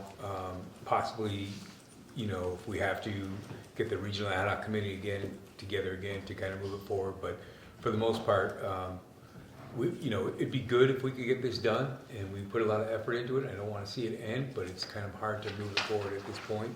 I think hopefully at that hearing, if we have the town managers there, we might be able to get some insight into how we can move it forward and get this over the finish line next year. I don't know if there's any questions or concerns about that. Mr. Locatell. This is an important topic, and I have some feelings on this. This is probably my only chance to voice those opinions as a member, so I want to address some of these concepts. We've been talking about regional transportation as a change to the regional agreement, and I'm vehemently opposed to that. I don't think it should be considered in any form, and I'll tell you the reason why. We have a core mission at Central Berkshire, and that mission doesn't include vocational. It really doesn't include transportation.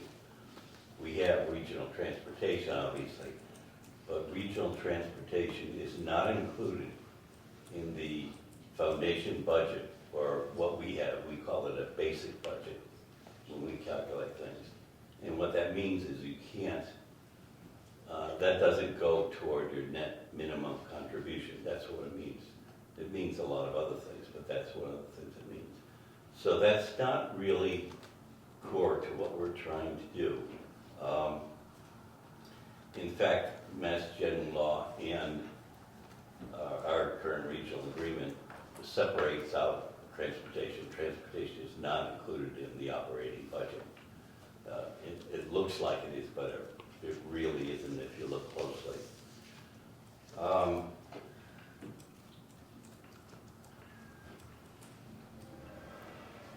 We talked about different concepts, and there are a variety of concepts for this regional the vocational transportation. And we hear different things from the consultant, different things from Greg. And remember, what happens, what we talk about here doesn't mean anything. What is important is what goes into the documentation, primarily the regional agreement. So it's important whatever goes there is what we really want it to be. And what I'm worried about is if we put vocational transportation into the regional agreement, eventually in 3, 4, 5 years, it'll be considered a cost from Central Berkshire. And it will be lumped together along with capital and our regular transportation, our regular operating. And that's not a good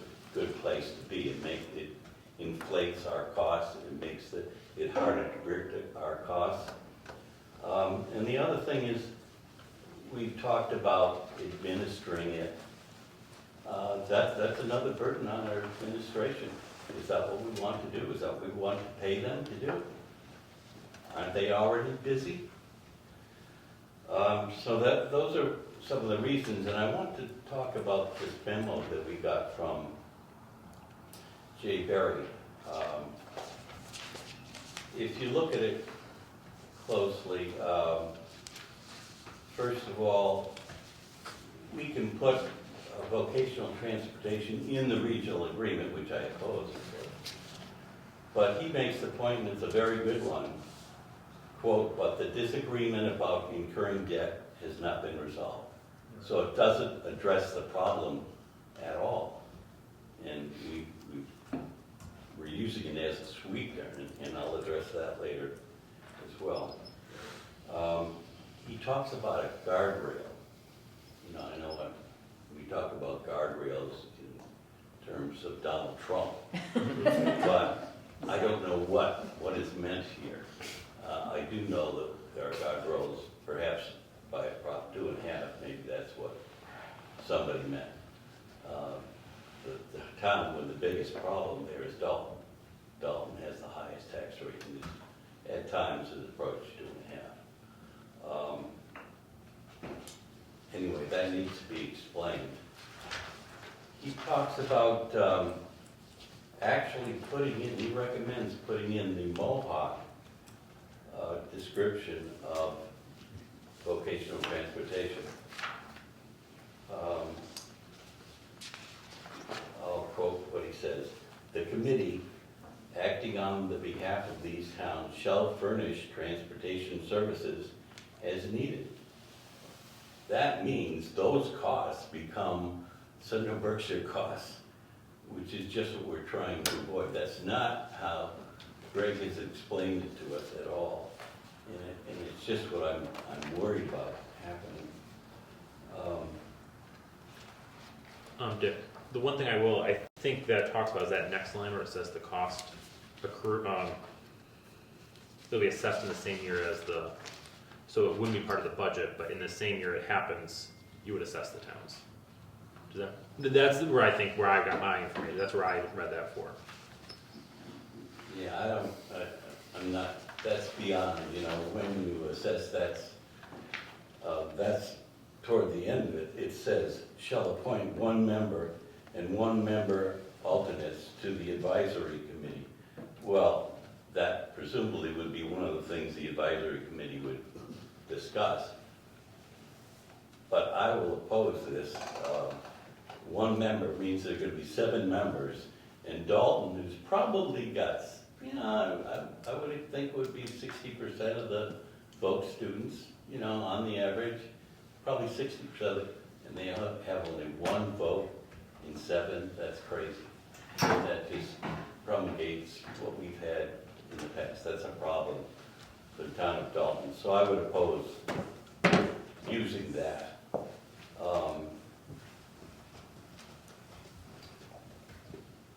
Under Gateway said, "nothing contained herein shall prevent the district from including such costs in its operating budget and assisting the towns involved for such costs." That's just what Massachusetts doesn't want to have happen. They have a foundation budget that does not include transportation. I don't know how they get away with this, if they do. I don't think they do get away with it, actually.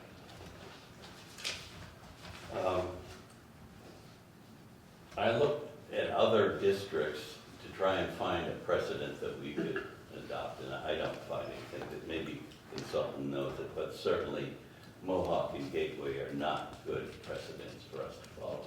But I think we should abandon that entirely. So that's where I stand in vocational transportation. As far as what happens next, I know that you have a meeting on the 21st. My suggestion would be that you go over the primary problem, which is the debt exclusion, explain that again, for whatever, you know, however it is received, without whatever different set of attorneys we've had. I mean, we've had several You know, years ago, maybe 2 or 3 years ago, when it first became an issue, they had an attorney from the Cape, who was Dalton Yarmouth, who was going through the exact same thing. And they had an attorney there. Okay, so I don't know how many attorneys we've had so far, but one more doesn't hurt. To tell Hinsdale and tell the others that, you know, we're doing things by law, and we really can't do anything else.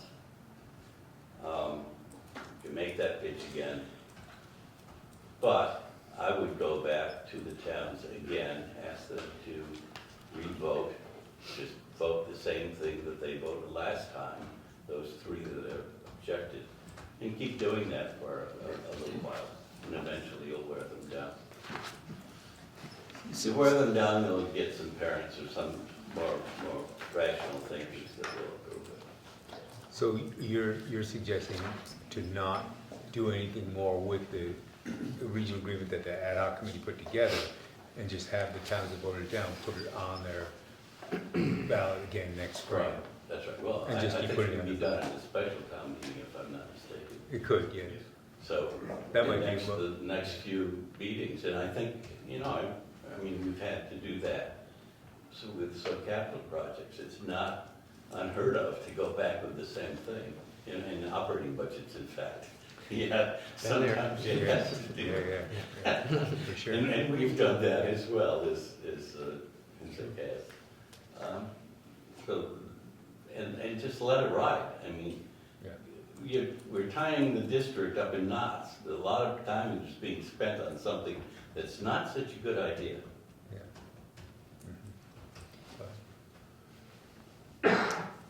I just think as we approach several months from now, almost a year from now, the annual town meetings, what I took away from our annual town meeting was that they were focused on 100% of the school committee voting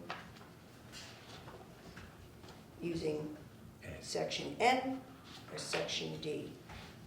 If it's made extremely clear, either from Mass General Law, I mean, I pulled out the Mass General Law and it's pretty specific, that the existing agreement only requires a simple majority. The proposed agreement very clearly states 2/3. I don't know how clear you can make it to the towns that oppose the regional agreement that 100% is never going to fly according to state law. State law says simple majority. This agreement was written to include the provision for 2/3 to do something other than town by town vote. If it's made extremely clear that you will never get 100%, that could make a difference. Well, I think on top of that, the regional ad hoc committee debated this, and you're not going to get the 7 towns to agree to go to a unanimous vote, and that's where the 2/3 comes from the work that was done by the regional ad hoc committee. That's the compromise that was developed. So that's as far as you could get when the 7 towns come together, and that was a pretty reasonable bit. But Dick, I want to just go back to one thing that you were talking about, and I just want to say, you know, we had this discussion, and you might even have it in the finance report, but in the finance meeting yesterday, and I don't disagree with almost everything that you said. You know, you bring up really good points, and you know how it works with the budget, and you know, do you want to have this discussion with the towns and that sort of thing. But I do think that we have, and I said this last night, and I'll say it to the rest of the committee here, I do think we have a pretty good line of sight to help them coordinate, and that's where I think, even if it's just, like I mentioned last night, a kind of a process, a bulletin that we give to them every year when the vote gets assigned, send it out to the town and say, here guys, this would make sense, you want to talk to these towns, you know, even just kind of leading them to the water to drink. So Because what you're saying is, hey, the towns can get together anytime they want, they don't need us. And they should, but they don't, and they don't have vision of what other towns are doing with their people. So I think we can help them shed light on where they should be focusing. Maybe not putting it in our regional agreement or whatever, but I think there's stuff we can do to help them. Okay. And I don't know that it's gonna be that big of a deal if we set up the process to make that work. That's where I'm going with it. I have no objection to them calling and asking for statistics or data that we might have that would be difficult for them to get in another way. Right. That, no problem doing that. But I think you're underestimating the capability of the towns. If they want to form a vocational transportation cooperative, they can do that. They've done it with, as I said last night, with emergency services, both the southern part of the district and in the northern part of the district. They're talking about it. I think there's a relationship of fire departments in two of the towns. Hinsdale, Dalton, and Pittsfield have an intermunicipal agreement for sewer services. I think we're being played, frankly. If they want to have a cooperative, they can form a cooperative. And in fact, I didn't check it, but I think Greg, if Greg wants to form his own company or be a consultant in that, he could do that. Our contract allows him to do that, and he can get some additional monies to make that happen. Doesn't have to be part of the regional agreement. Okay, good point. Anybody have any comments on that, questions on that? Yeah, go ahead, Dave. Yeah, I think you make a lot of good points there, that it's not something that we have to do, but we can certainly help them out with that. It could be their process, we just help them with bus routes, numbers, students, right? But as far as the full regional agreement that we've done, and keeping this vocational part out of it for now, at least. We talked about this originally, that maybe we'd go around in small groups and talk to these three towns and kind of see if we could work with them to get beyond this obstacle. And so my question is, it doesn't seem like we've done anything with those three individual towns yet.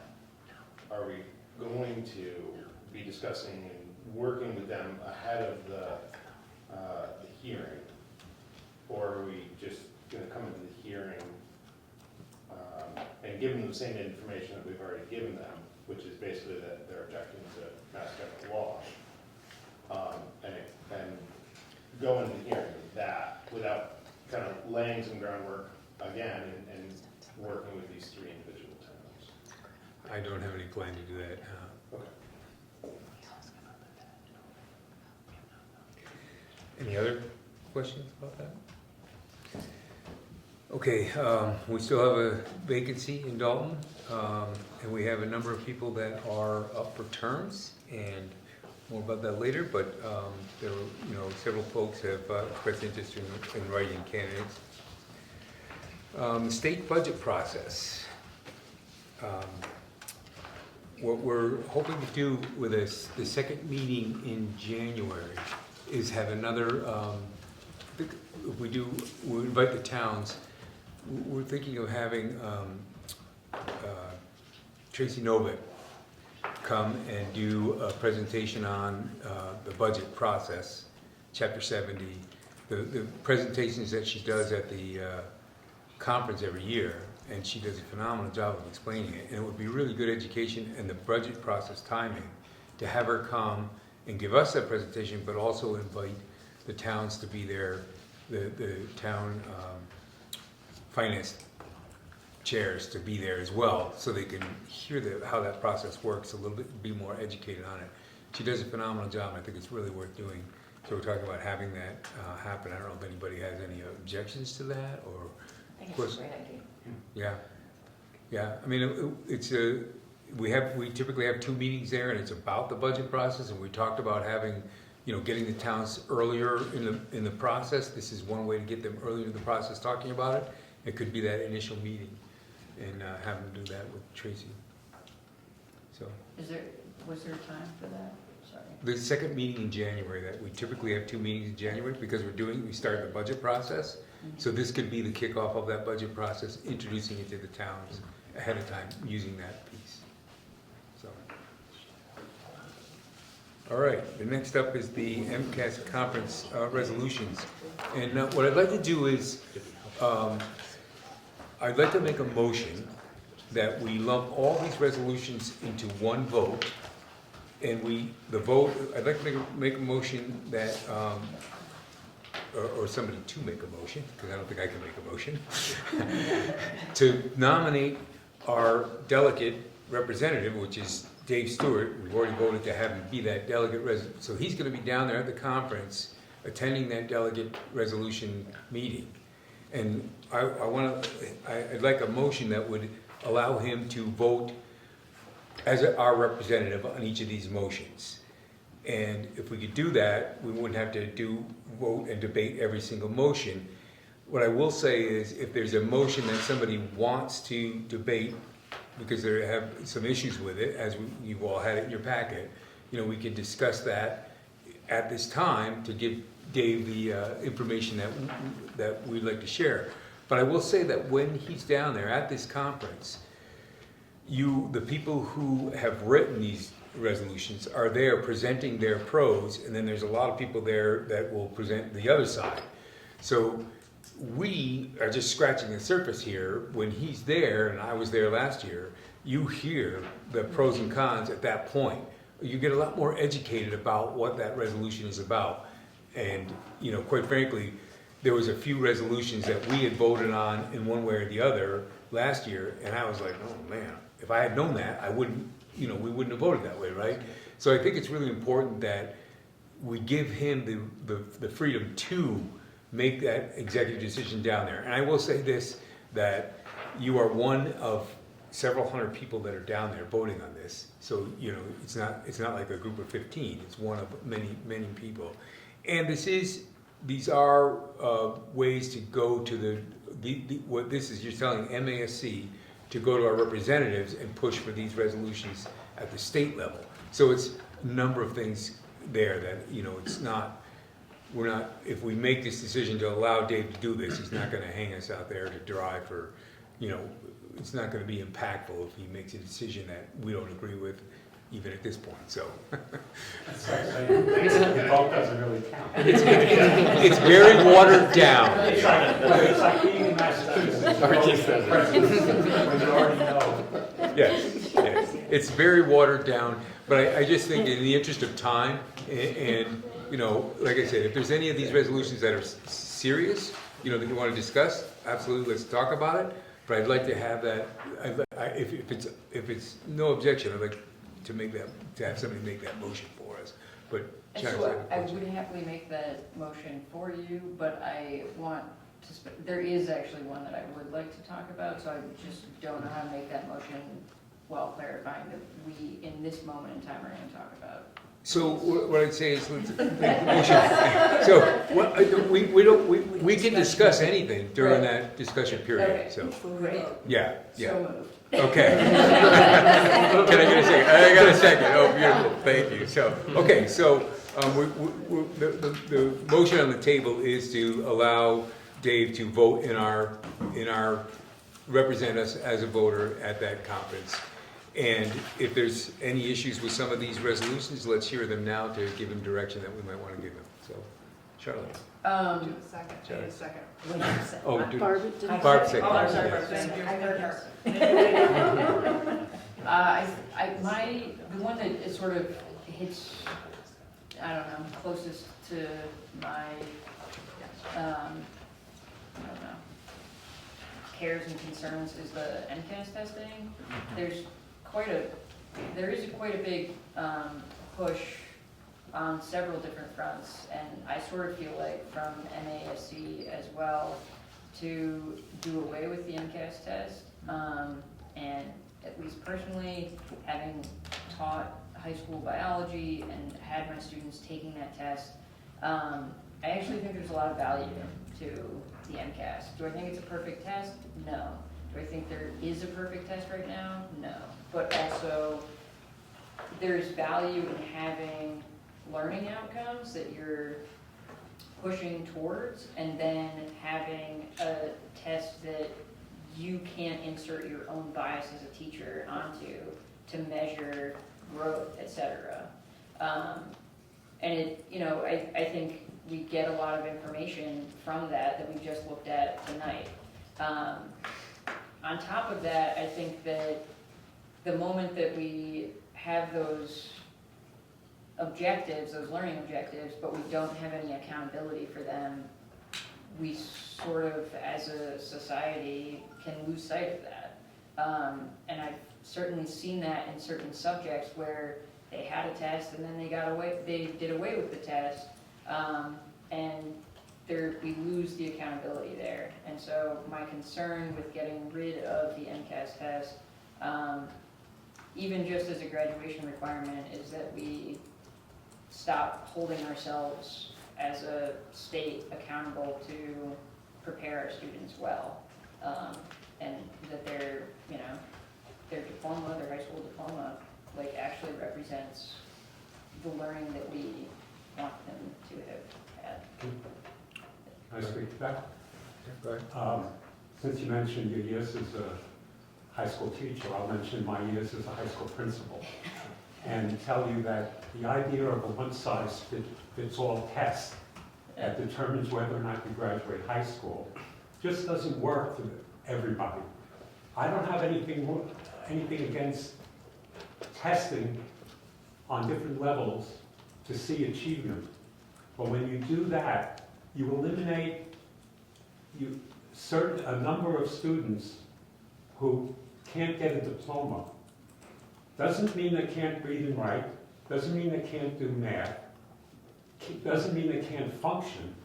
They're not ready for high school, college rather. They're not on a level where they're going to be able to go on to college, basically. I mean, this is the way I look at it from Regents exams in New York. We had a dual system. You had a Regents exam, or you had a Regents competency. Regents competency tested reading and writing.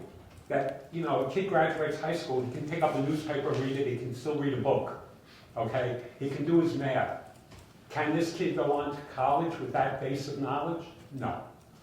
Can he have a job and have a diploma and do things? Yes. And I think that that's the same thing you have here. By the way, they did away with Regents competency. It's one of the reasons that kind of made me want to retire, because I couldn't see being in the school and telling kids you're never getting a diploma. Because there were too many kids who fell into that. And I would eliminate it as the reason you graduate high school. As testing the information that you got, that you're able to use to help students, fine, great. But I think that my question to that is, one, like, does it actually mean that you're college ready if you've passed the MCAS? I'm not entirely sure that it does.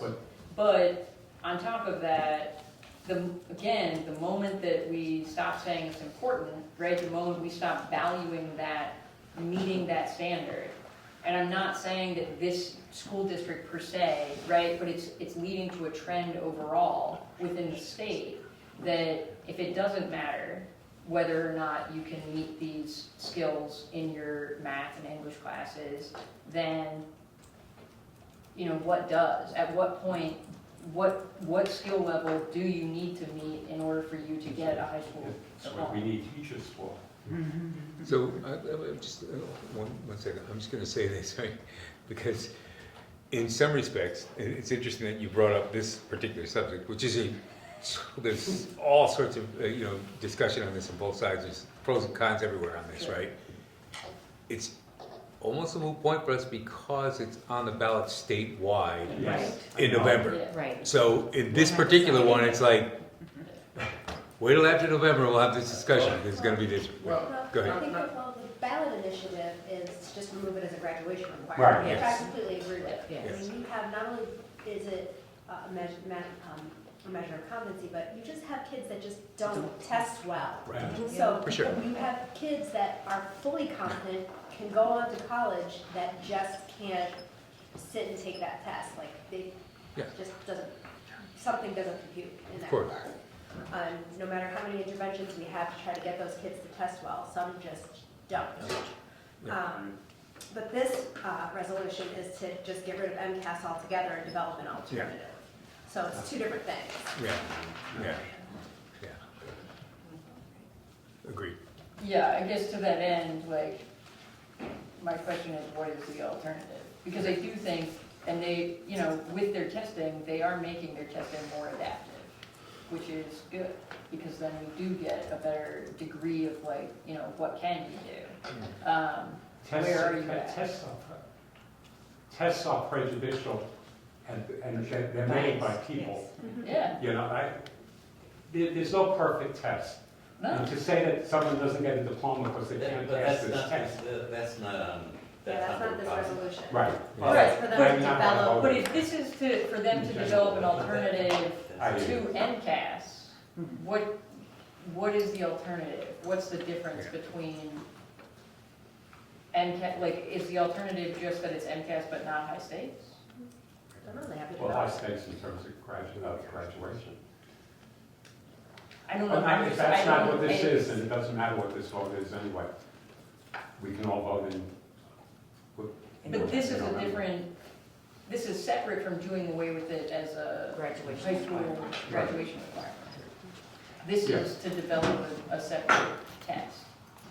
Yeah, well, that wouldn't make it, Yeah. Let them try, it doesn't mean it gets Hold on. adopted. Yeah. Dick, what do you want to say? I agree and wholeheartedly with Yeah. Charlotte. I'm glad you articulated those comments. The only thing I would have said is, to the MASC directors, give it a rest, because I think this is a kind of a perennial motion. And the superintendents have come out against this as well. Yeah. So, Well, the MASC has. superintendents. MASS. You MASS. said, so Right. thank you for, I agree with you. Yeah, I think we're all in agreement that, you know, MCAS needs work, but you Yes. gotta have some sort of measurement, right? Right, So- exactly. But I do think your point as well, this probably won't fly down there anyway, but, you know, yeah. So, any other resolutions people want to Yes. discuss? Yeah, sorry, go ahead. If you read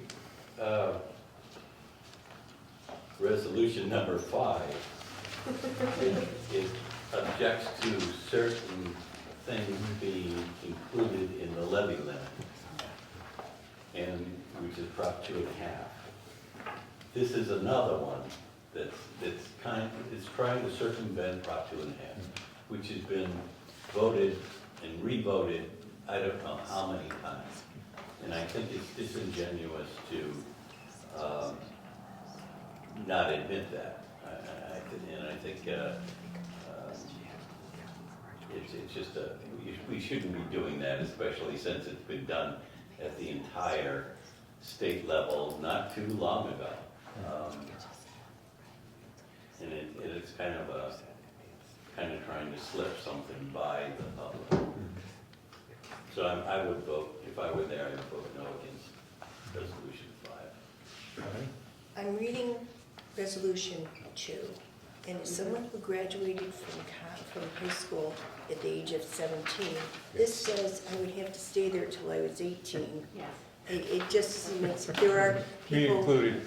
who graduate, you know, especially really intelligent people can graduate ahead, like, you know, there's somebody that graduated when they were 12 and became, you know. So this doesn't, yeah, you can't Doesn't make make sense. people stay there till they're 18. Yeah, but otherwise, You can't make people stay there until they're 18. What if you have kids in the grade that technically don't turn 18 until summer or earlier in the fall? fall, like, what are you going to do with those kids? You can't like say, okay, you have to come back for Come back in September, September. you know, but It's not what if ten. you wanna go get your, what if this high school doesn't fit you, and you just wanna get your GED and move on with life? It doesn't make sense. Yeah, I agree, it doesn't make sense.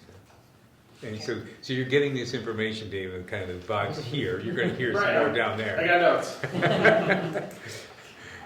Any others that anybody have heartache on, that you want to state an opinion that Dave can? So are we saying no on 1, 2, and 5 so far as I'm hearing so far?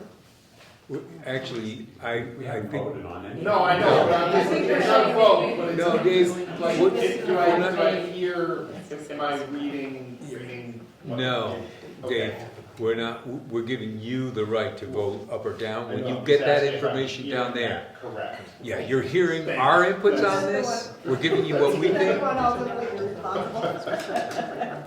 It's you, Dave. Yes. Right, no, I just want to make sure I'm The resolution, I'll get that up. So, Yes. okay, are there any others that give people heartache, that want to give Dave some information for when he's down there?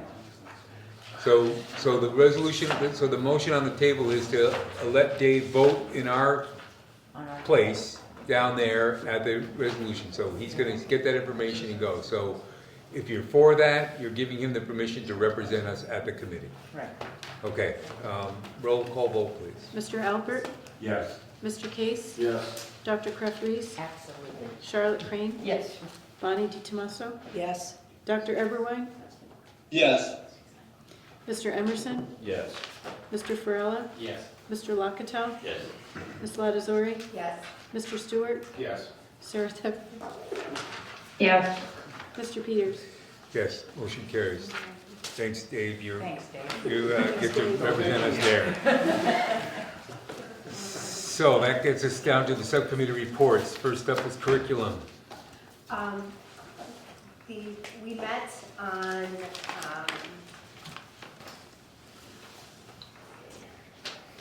we met. 27. What? I know what I missed. We met on the 30th of September, Oh. and we discussed MCAS. So we had our preliminary presentation, so I'm not gonna go and give you my notes on what we were already presented.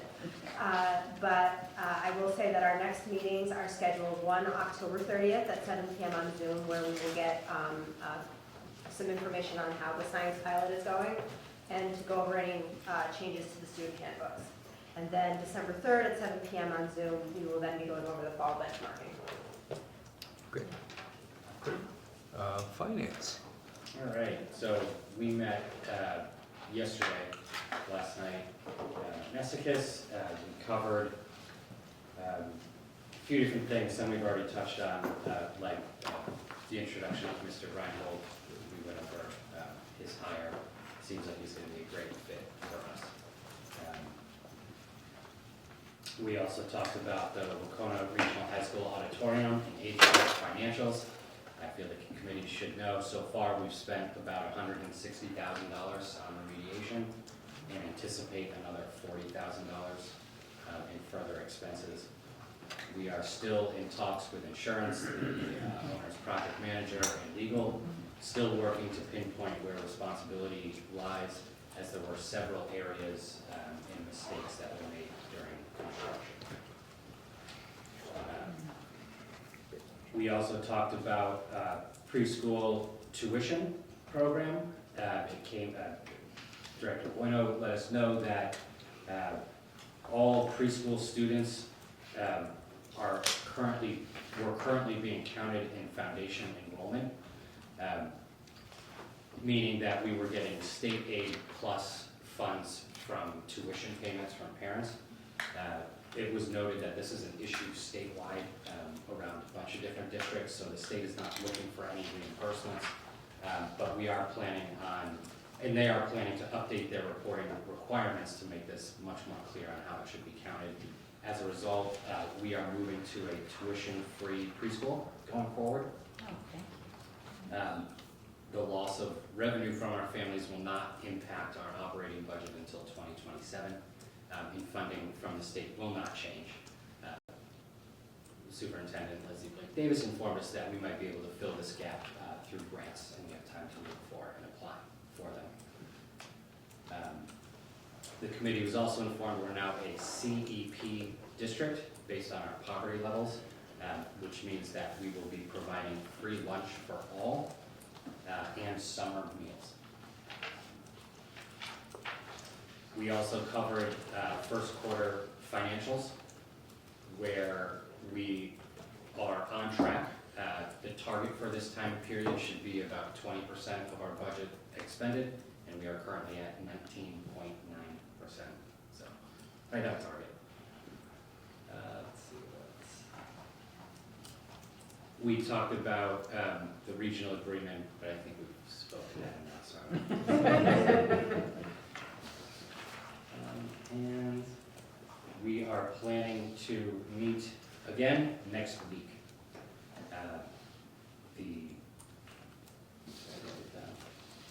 I don't have mine. I think it's October 22nd. October 22nd. 6:30 at Nescas. Yes. Yep. Where we will discuss, I believe, a concession stand update, again, the Beckett Washington roof issues, and we will plan to have an executive session to get further detail and clarity around the HVAC mold situation. Okay. Any questions? All right. Next up is policy. So we met on October 2nd with Liz LaFond and reviewed section D, which was on finance.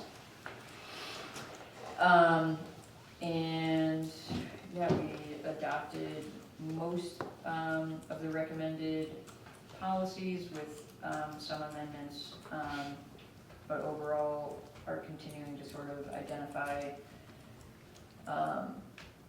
old policies that aren't necessary within the manual itself, but maybe should be migrated over to a new school committee handbook. Our next meeting will be on November 13th at 6:30 at Nesicus, where we will discuss section E on support services. And we did also schedule a meeting for December 4th, same time and place. Any questions for Chuck? Okay, next up is personnel. No report. No report. Safety and wellness. I know Liz isn't here. If somebody can speak to safety and wellness. Or Sarah's going to, okay. Yeah, so we had unfortunately needed to cancel our October meeting. We're in the process of rescheduling our November meeting, where we will be discussing title changes and how they've been implemented in the district. Okay, thank you. So that leaves us with the Wacona Building Project and Regional Ad Hoc, and both of those we have already discussed already. So any old business? Superintendent's evaluation. What's that? Did I miss that? Superintendent evaluation ad hoc. Oh, committee. sorry. That's okay. It's on it's the top of the next page. That's right. We're going to be meeting October 28th at 7 p.m. to go over Leslie's quarterly report, so we'll have something to share with you at the November meeting. Okay, thanks. Sure. Now, any old business? Any new business? I do have some remarks for the good of the committee. We are losing some people today that will not be coming back in way, shape, or form. So I'd like to thank them for their service. Bonnie, Mr. Case, and Art for sure will not be returning. So we have a little gift to thank you for the work that you put in, all the years you've done. So thank you very much for what you as well. So I'm not sure. Can I just say It something? comes bearing gifts. Thank you. May I? Sure. So, from my perspective, just because I'm not going for re-election to a school committee, does not mean that you won't ever see me again. Because when I joined the committee, I made it very clear that although I don't have children biologically, every child in this district is mine.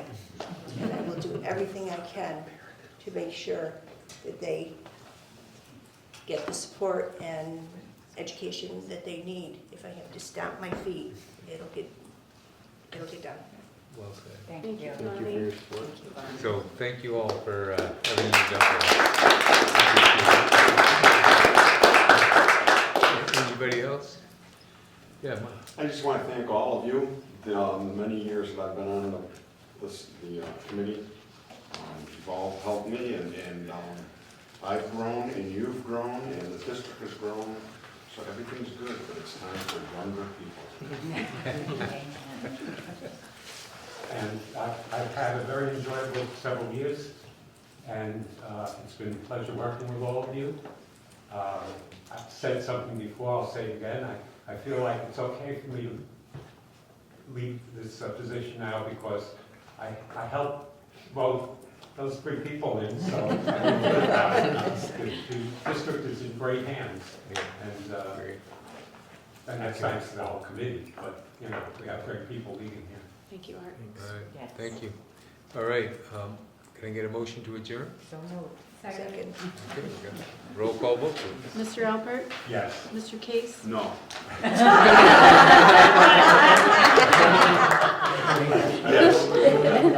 Dr. Kraft Reed? Yes. Charlotte Crane? Yes. Bonnie DiTomaso? Yes. Dr. Eberwein? Yes. Mr. Emerson? Yes. Mr. Farella? Yes. Mr. Lakatos? Yes. Ms. Latazori? Yes. Mr. Stewart? Yes. Sarah Tucker? Yes. Mr. Peters? Yes. Motion, meeting adjourned. Thank you all. Thank you. Sorry, Dick, we're not letting you go. I was gonna say, I noticed they didn't get a flower.